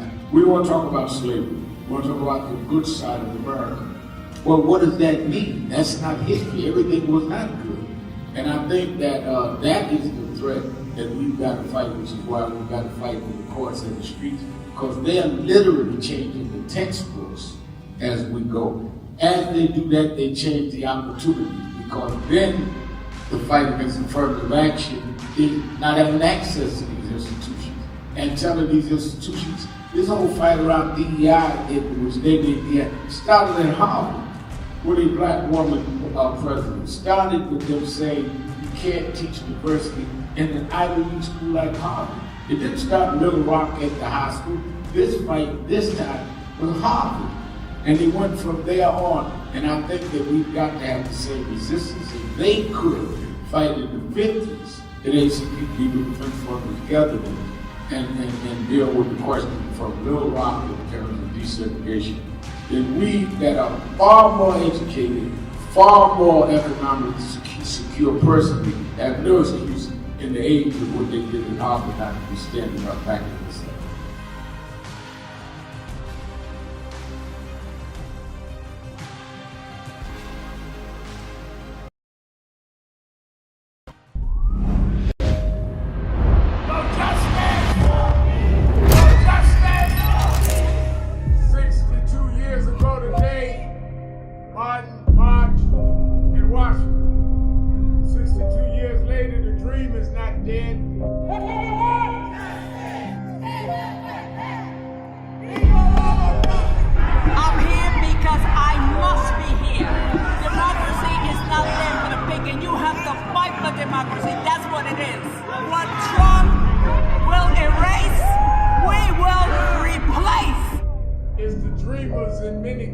Republicans have reversed and tried to turn it into a nightmare. We come to Wall Street rather than Washington this year to let them know you can try to turn back the clock, but you can't turn back time. We gonna keep the dream alive on Wall Street.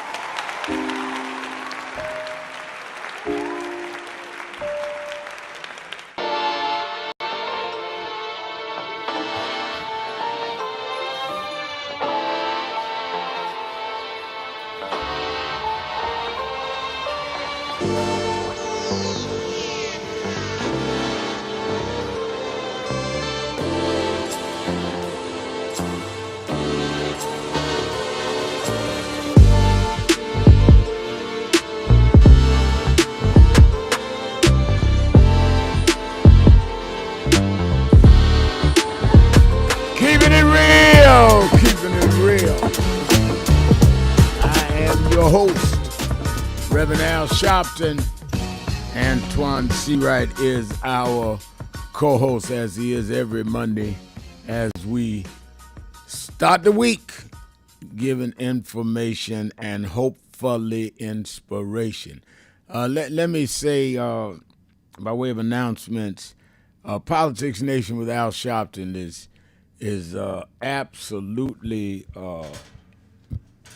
mandatory watching. And I'm not saying it because I host it, but it's because we are very, very serious about bringing people that are in the thick of what is happening and can tell us with no watering down what is going on, what they intend to do about it, and what we don't feel comfortable with. I had on this week Benny Thompson, the congressman from Mississippi, who's the head of Homeland Security, talking about what is the real deal with this whole Iran situation.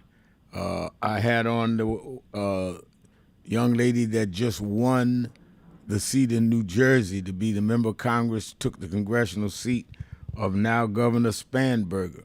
I mean, on and on and on, because I tell people that, look, I was already well known for having a TV show. I do not need to do this just to be talking to some friends of mine that want to get on TV and show how brilliant they are. I want to talk to people, that's why they call it Politics Nation, that affect the politics in the nation. So watch it every Saturday and Sunday, 5 p.m. Eastern Time on MS Now. And then the Saturday Action Rally, we had a great rally Saturday, first rally after our very successful convention. And we are on our way dealing with voting rights, affordable health care, and we are dealing, obviously, with the need of our community with criminal justice reform. And we're getting ready to do a 23-city tour around our chapters to plug in for the midterm election, dealing with candidates that are at least consistent with those areas. And I laid it out Saturday. Every Saturday, we energize, we go over it. If you're in the New York area, New Jersey, or Connecticut, come to the Saturday Action Rally. We've been holding them at the historic Mother AME Zion Church on 137th Street and Lenox Avenue in Harlem. Now, in a few weeks, we'll be moving to our new headquarters that we bought. And in fact, I was just on the phone during the break.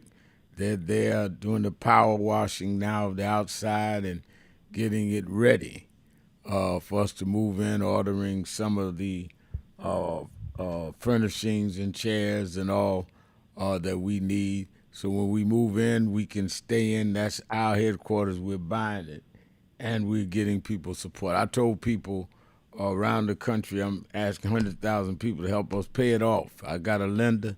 I got to pay them off, and I want 100,000 people to give $500, and people been giving, going right to nationalactionnetwork.net. But that's where we're going to headquarter, and we be tight by the spring, by the end of the spring, going into the midterm elections.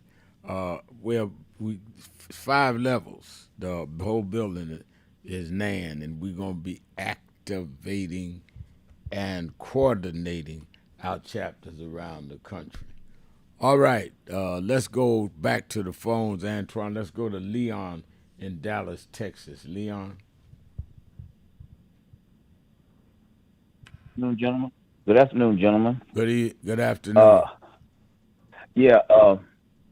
First of all, the guy that mentioned about when is the country going to get fed up with what's going on with Trump, comparing it to Bluto and Popeye need to open up a can of spinach.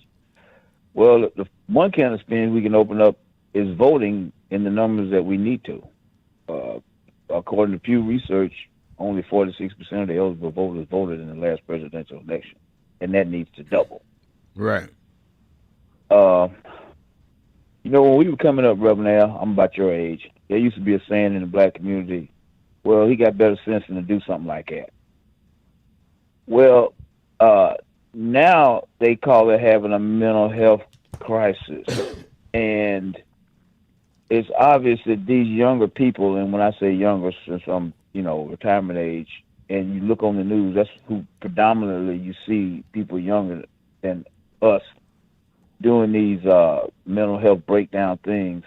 They have not been mentally toughened, it seems like, from my analytical viewpoint, to deal with failure or deal with rejection or deal with not being able to accomplish a goal, and in turn they snap and they do something that's counterproductive and absolutely irrational.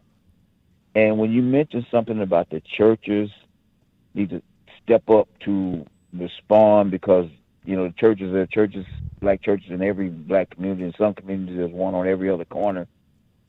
You're absolutely correct that these guys, this is something they get together on. They need to come up with some kind of strategy to have a place where people who are in our black community that are having mental health problems can come 24 hours a day, 7 days a week, and sit down and talk to somebody before they have a mental breakdown, like what we've seen so often, on the news. Right.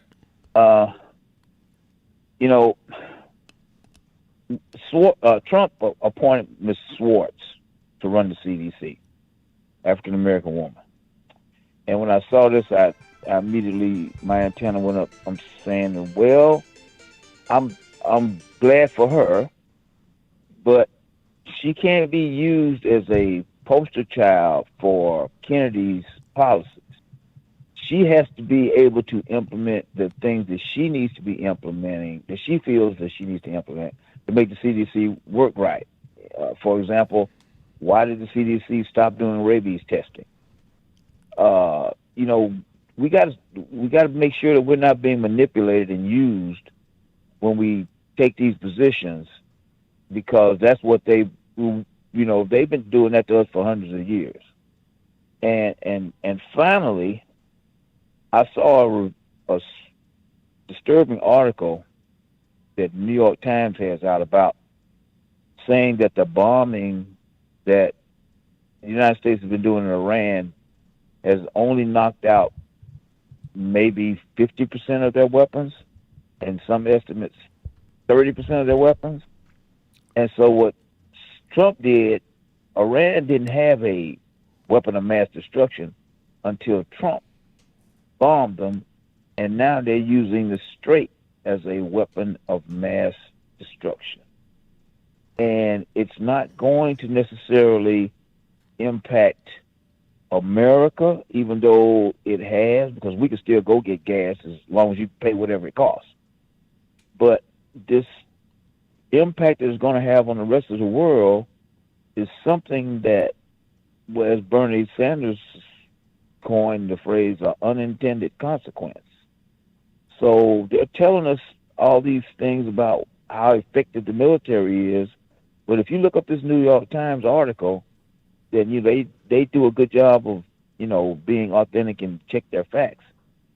This is another one of those fairy tales that Trump is telling us. No, I think that you there's a lot to unpack what you said. Let me first go back to the what grown folks used to say about things. I think that one of the reasons that we cannot too speedily and quickly designate something is because some people, I think Jihad's point was, some people have a real innate illness. Some people have a real level of being able to not control themselves, and will take and let their temperatures take over them and become murderers.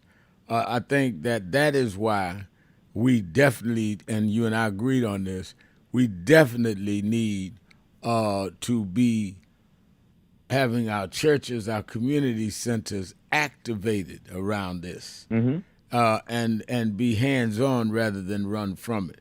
I also think your point on Iran is extremely important because I saw one news report before I went on the TV yesterday evening, where it said that there's a place up in Tehran that they have not even touched, and they cannot even surveil, and that could be wherever they're trying to build whatever nuclear weapons they suspect or not. So a lot of this, I think, and I want you to comment on this, Antoine. A lot of this that is, I think, very, very dangerous. A lot of what Trump is doing is performative and not substantive. So he would rather do a showpiece to put on the evening news or cable news to look like something's happening rather than to really do something. And that means you can leave something very dangerous in place that could come back to haunt us. Antoine? Well, I think that's right. I think 90% of the action coming out of this administration is more to harass and to jam up the news cycle than it is to actually present a solution to the problems that we're facing. There has not been one promise that President Trump made broadly to the American people, with the except of the implementation of Project 2025, that they have lived up to their promise on in terms of broadly speaking to the American people. Now, appealing to MAGA, yes, he's done that. Appealing to his base, yes, he's attempted and over-attempted to do that. And so everything is performative because he knows that the crisis we have now in America, particularly from an economic and healthcare perspective, has all been caused by him. So what best way not to deal with those things? To distract us from with other things, other bright nuggets. And you have to be consistent because, as I said on my Sunday morning show, how do you denounce, and we must, people spray shooting in projects in Brooklyn, killing babies, at the same time the president is fighting to continue to pardon people that beat up police on January 6th? I mean, you got to be consistent. You have a president that will depict himself as Jesus Christ, who's been convicted of 34 felonies and violating women's rights. In the courts, he's been convicted. And you've had mummed the word from most of the white evangelical so-called Christian nationalists. So, yeah, times are crazy. But the people that's supposed to be sane, when they have laryngitis or when they are too cowardly to stand up, they become the ones that facilitate the craziness, because the only thing that makes darkness prevail is nobody turns on a light. Let's take a break. We'll be right back. Keeping it real. 1-877-532-5797. Sharpton. Be right back.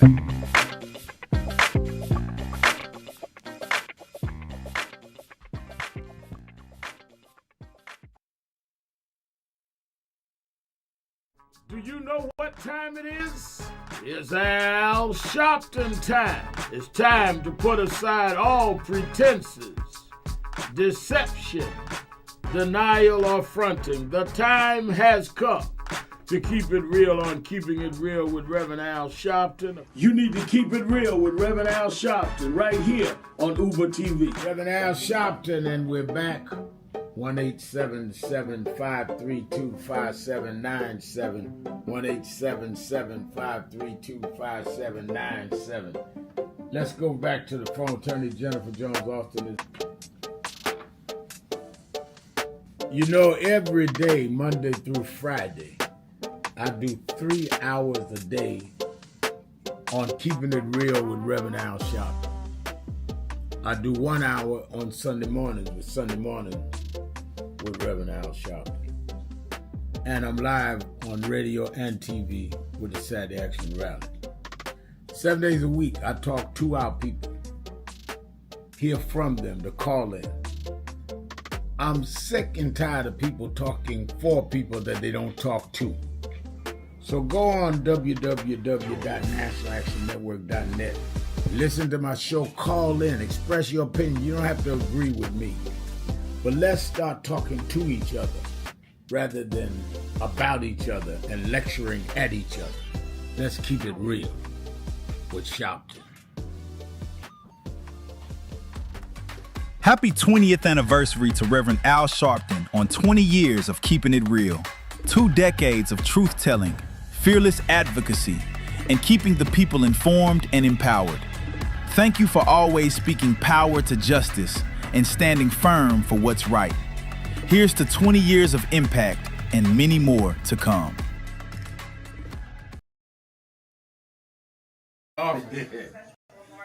Rev, you were right there from the beginning with the stuff that was going on in Brooklyn at that time, at Howard Beach. You were right there. He had in one of the early movies, he had my name. Then he put me in Malcolm, and I wasn't even old enough to know Malcolm. We've been through it all. For those who see Malcolm X, it's 3 hours. But fast forward to the scene yourself. Yep. Bobby Seale. Right. Bobby Seale, Denzel, and me. Yeah. Denzel was on the set. Now, let me ask a question. Yep. What was your weight on that scene? I probably about 270. I was bigger then. Yeah. Still had the hair, man. Yeah, you had the hair on. Now, it was Denzel, yourself, and Bobby Seale. Yeah, all in one scene. And also, there was no cut. We went like this. That's right. That's right. That's right. Yeah. Only Spike could have done that. It's my brother right here. My baby. Brooklyn's in the house. Yes, sir. Brooklyn's in the house. BK.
of a democracy. That's what it is. What Trump will erase, we will replace. Is the dreamers in many cases have reversed and tried to turn it into a nightmare. We come to Wall Street rather than Washington this year to let them know you can try to turn back the clock, but you can't turn back time. We gonna keep the dream alive on Wall Street.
This organization has been on the front line. People ask me, why do families call us? Because we never leave them.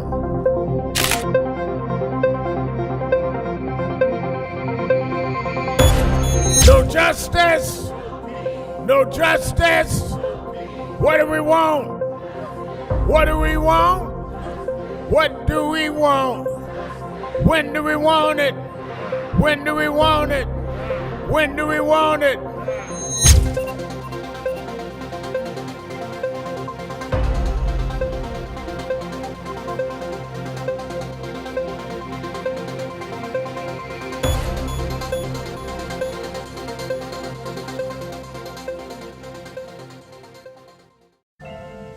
Thank God I was blessed to have both in my life. Both historic, strong figures. But if I misuse them and listen to not only figures that are not as historic as them, but figures that had nothing to do with the calling and purpose of my life, I would live confused. I'd be double-minded. I'm clear. And what I want you to do is be clear. Clear on who you are and why you are. And a lot of that will be exposed to you and others by who you are around and who you allow to enter your head. Keep people at a distance that only have a distant and unclear vision of who you are and who you are supposed to be. They could be your blood relatives, but they could not be the ones that accompany you toward what you ought to be about. Everybody good Reverend Al to you and Sharpton, good for you. Antoine Seawright is our co-host. Antoine, as we are now just a few weeks away, couple of weeks away, 10 days away from May, we're creeping slowly toward the midterm elections in November. A lot of the primaries have taken place and are taking place. What are particular races that you are looking at that gives you a sort of bellwether where you think the country may or may not go in the midterm elections? Or night. As you know, this will probably, without any doubt, be the most consequential ballot initiative that the Commonwealth has had on the ballot in a lifetime. It's a once-in-a-generation opportunity to push back against the extreme government overreach and the cheat strategy that the Trump administration and the MAGA world has tried to put in place all across the country. And so we have to bite this election apple one bite at a time. And then we continue to barrel our way through these primaries. I know there are a lot of progressives out here saying with this, that, and the third about how the primary season and the primary calendar is shaping up and who's winning and who's not. At the end of the day, whether you're progressive, moderate, independent, or not, when these primaries are over, the most important thing we can do is gel ourselves together to present a united front against a Republican machine that's going to have perhaps, as it's being reported or should be reported, the most money in their war chest in American history for a midterm election. And so we cannot stand 1 inch of division within the Democratic Party, as well as not bring along our allies who are independent thinkers and independent voters who are likely going to make up majority of the electorate. Talk then, about Rebs. Go ahead. Go ahead. I'm sorry. You go ahead. No, I was going to say, and then when you think about the races, we mentioned earlier, we talked about the Supreme Court and the potential of Alito retiring. The only way we can truly cut Donald Trump's legislative presidency in half is by winning the House and the Senate.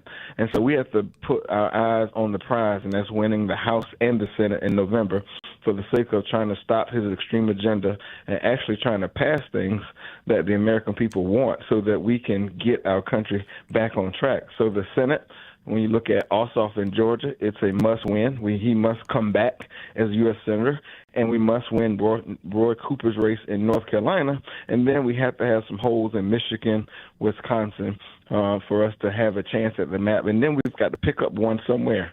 Most bets look at Sherrod Brown in Ohio. He's outraised the incumbent. The incumbent has a corruption problem that has followed him throughout his career. And so most people are turning their eyes towards Sherrod Brown in Ohio. But I won't count out our dear brother down in Mississippi, where 30% of the voting population is black. And so black folks have a real chance to perhaps shock the history waves and put a senator in Mississippi. And then, of course, our dear friend Doug Jones is on the ballot down in Alabama. So I think there's some potential opportunities. Then you look at the House. Reb, I think when it comes to the House, everything is on the table. I don't think you will find a race within reason that Leader Jeffries has said that we will not play ball in for the sake of playing everywhere to win anywhere. And I think that's pretty much sums up the map. But I also want to add this one caveat. While we focus a lot of attention on the House and the Senate, and we should, these down-ballot races, attorney generals, governor's races, secretary of state races, they are consequential in every regard, considering what they are trying to do with trying to steal the election and to keep us from voting up and down the ballot. The power is with the people. The people are in the states. The people are in the states. Now, let me ask the real, I think, pertinent question that a lot of people are missing. And that is that if you win the ballot initiative referendum tomorrow in Virginia, it adds how many, preserves how many with the Congressional Black Caucus, which gives us more of a chance. What will a majority of the House of Representatives being Democrats and the majority of the Senate being Democrat, what does it mean to the average person listening to us in Chicago, in Richmond, in Houston? What does that mean in a practical term?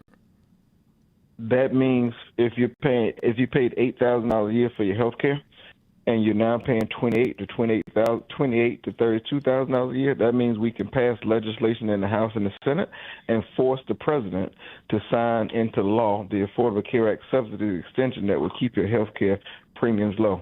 That means a lot of the grant funding that has been cut from a number of these agencies, we can put it in the budget in order to force these agencies to have to shuffle out money to restore some of these programs. That means we can stop some of the bleeding that's happening from a legislative standpoint that the Republicans are putting in place, and we can start to impeach some of these cabinet folks, haul them in, and have hearing after hearing, and help the American people understand what they are doing to tamper and to dismantle government and government services as we know it. So we get a real chance to hold some folks accountable. And if you are black, of the African seed and the American son and daughter, Let me tell you what a majority will mean. It will mean Cory Booker will potentially chair the Ag Committee in the Senate, one of the most powerful committees in the United States Senate, a black man. That means that Shontel Brown will chair the Ag Committee in the House. Greg Meeks will chair the Foreign Affairs Committee. Benny Thompson will chair Homeland Security. Maxine Waters will chair Financial Services. Bobby Scott will chair Education and Labor. And that means all these subcommittees chairs that will be African American. And that means an agenda that reflects our communities, our values, our needs, our concerns, our fears, our hopes, and our aspirations. Let's take our break. Be right back. Keeping it real. Sharpton. Be right back. Keeping it real.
Reverend Sharpton, good to see you here tonight.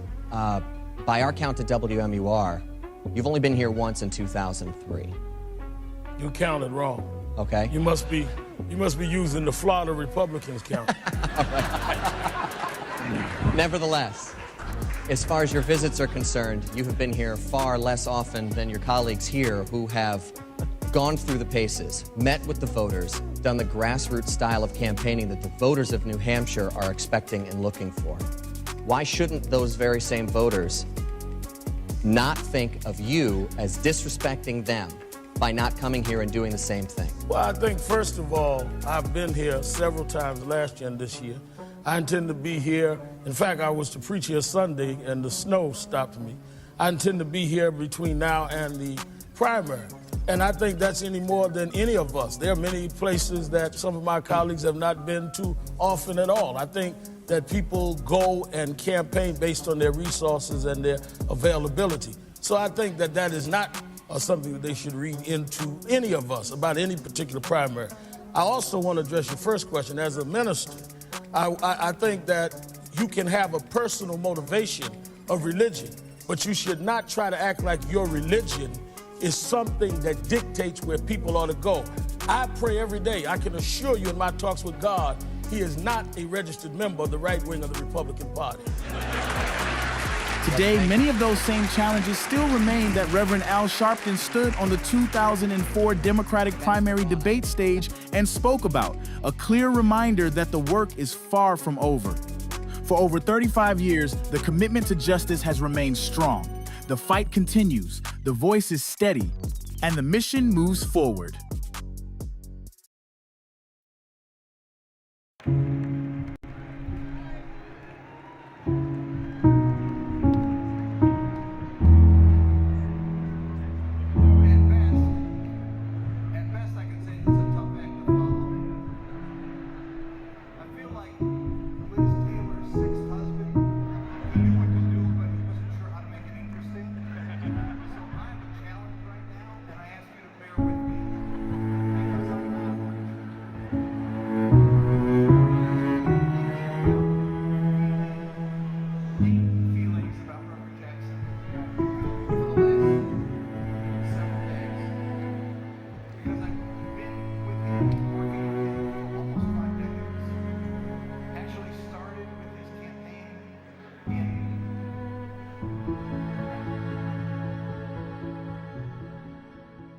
Many people cannot focus because they have not really come to terms with their calling and life purpose. In order to focus, you must also be clear on what you're focusing on. So if you're not clear on your purpose, if you're not clear on your life's calling, then focus on seeking that.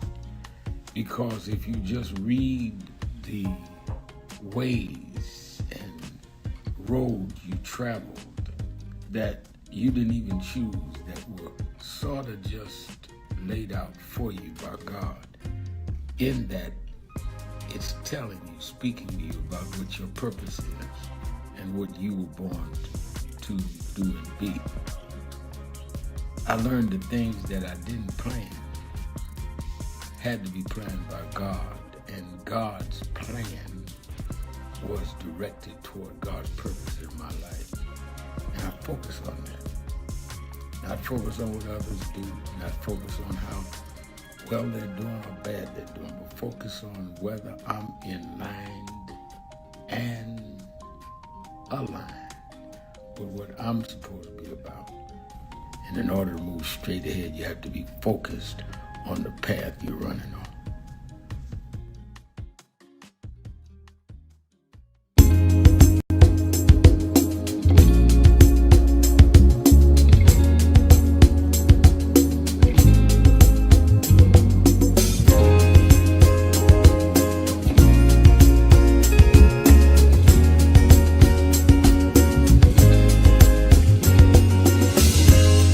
It's simple.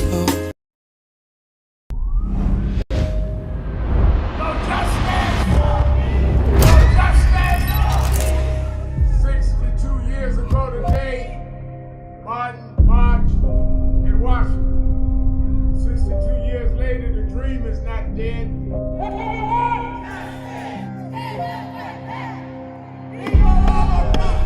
I'm here because I must be here. Democracy is not there for the pig, and you have to fight for democracy. That's what it is. What Trump will erase, we will Reverend Al Sharpton, and we're back. Antoine Seawright is our co-host. Don't forget, Politics Nation with Al Sharpton, live at 5 p.m. Eastern Time every Saturday and Sunday. And we get the best and the brightest, and I come right at it. Don't you miss a Saturday or Sunday, 5 p.m. Eastern Time on MS Now. And you that are in the New York area or New Jersey or Connecticut, be with me on Saturday morning at the Saturday Action Rally, the Saturday Action Network rally of National Action Network.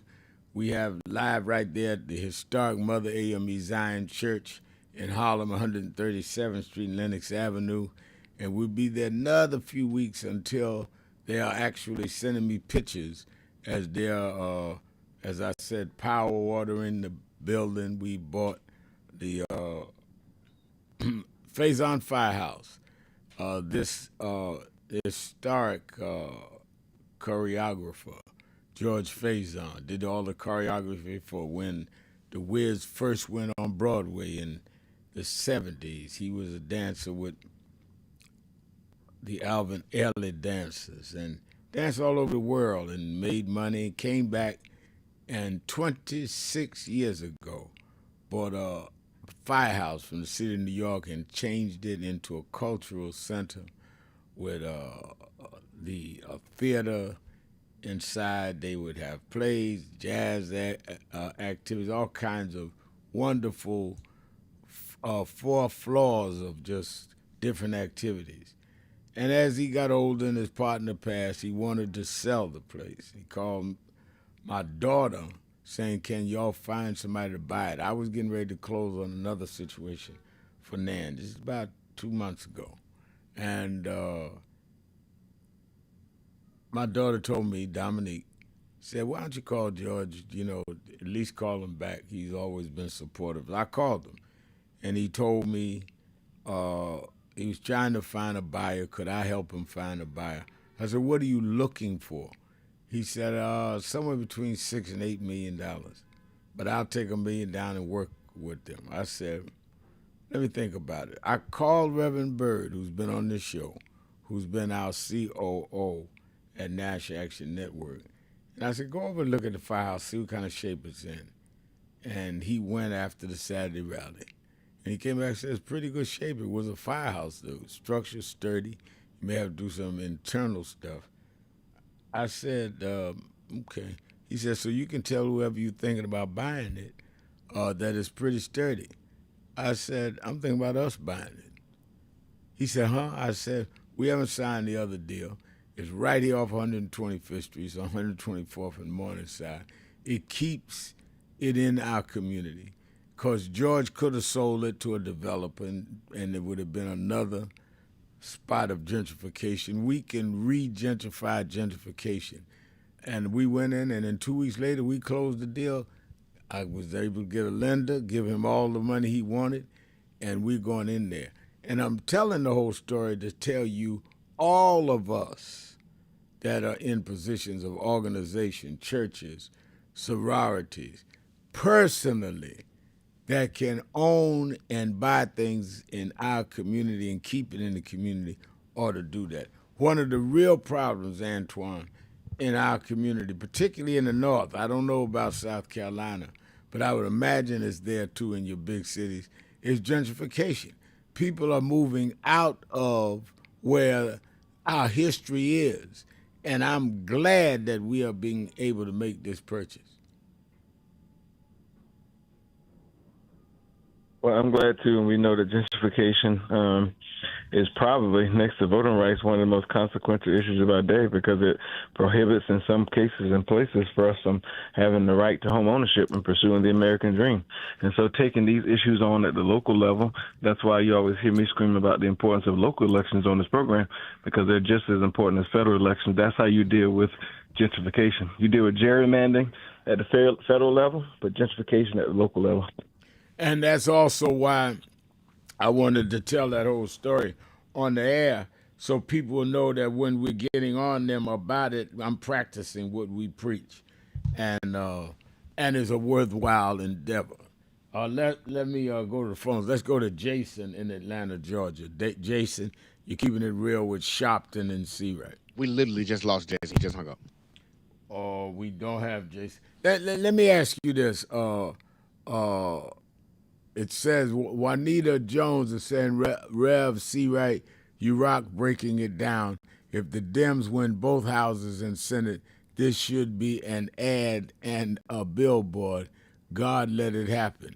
And you are able, and God bless, voters make America great again for real. I think that it is important that people understand that we're not just talking about Democrats, be talking about Democrats' sake. It's the balance of power that can check Trump.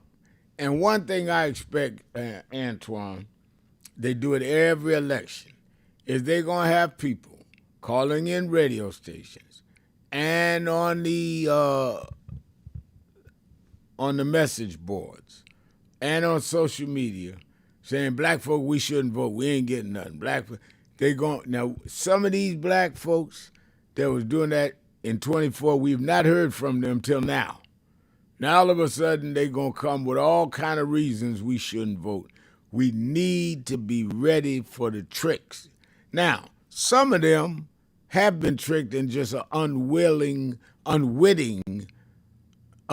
being used in an unwitting way. Some are just straight out working for the Trump side or the other side.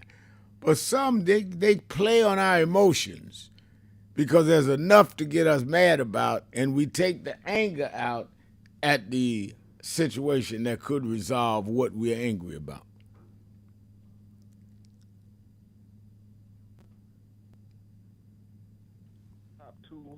We have to keep out of the conversation in this upcoming month. And misinformation, yes, can come from radio hosts and podcast hosts who don't know a damn thing about politics, but just want to up their ratings and be a part of the conversation. So I don't get my politics from Stephen A. Smith in the same way that Stephen A. Smith doesn't get dental advice from Antoine C. Wright. I don't get my political advice from Charlemagne in the same way that I don't get my mechanic. They don't get their mechanic advice from Antoine. We do different things, and I have to we have to rethink and reshuffle our thinking going into this election cycle, because it can't be the Democrats this, the Democrats that. It's what Republicans have not done and how it's impacting our community. Yeah, well, and you know, in some ways, I think it's offensive. I am pretty good friends with Charlemagne the God. Known him a while, had him at our convention, do his show every once in a while. I've met and know Stephen A. Smith. And you're right, they're talking about things that they have no expertise in. But the insult to me is when you talk about white political leadership, white religious leadership, they don't talk about white radio jocks being leaders. They'll talk about them if they're talking about media influencers. Why are they talking about people like Stephen running for president when he's a sportscaster?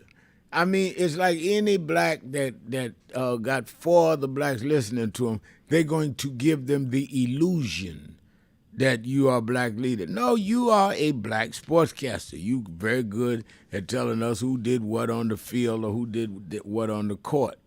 Don't let them trick you out of your expertise, because as you said, Antoine, you know what you're talking about. If I go to a basketball game, I will ask somebody that knows the game. Now, who's the good player here? Or what about him? What about that one? But if you come to deal with a social justice issue or a political issue, at least talk to folks that have been involved in that have ran campaigns, that have ran themselves. I ran for president. I know the intricacies of what can and cannot happen. Or talk to legislators on how we get legislation. But just shooting off the hip because somebody done souped you up into believing that you something because 3 or 4 people listening to you, they're listening to you for entertainment. They're not listening to you for political instruction. They're listening to you for sports. Don't let them play you like that. I was telling some rappers one night, they're talking about we got a lot of influence, Reverend. I said, you do, in the rap world. I said, but the difference is if I have a rally and I have 1,500 people come to my rally and another 10,000 listening, 95% of them are registered to vote.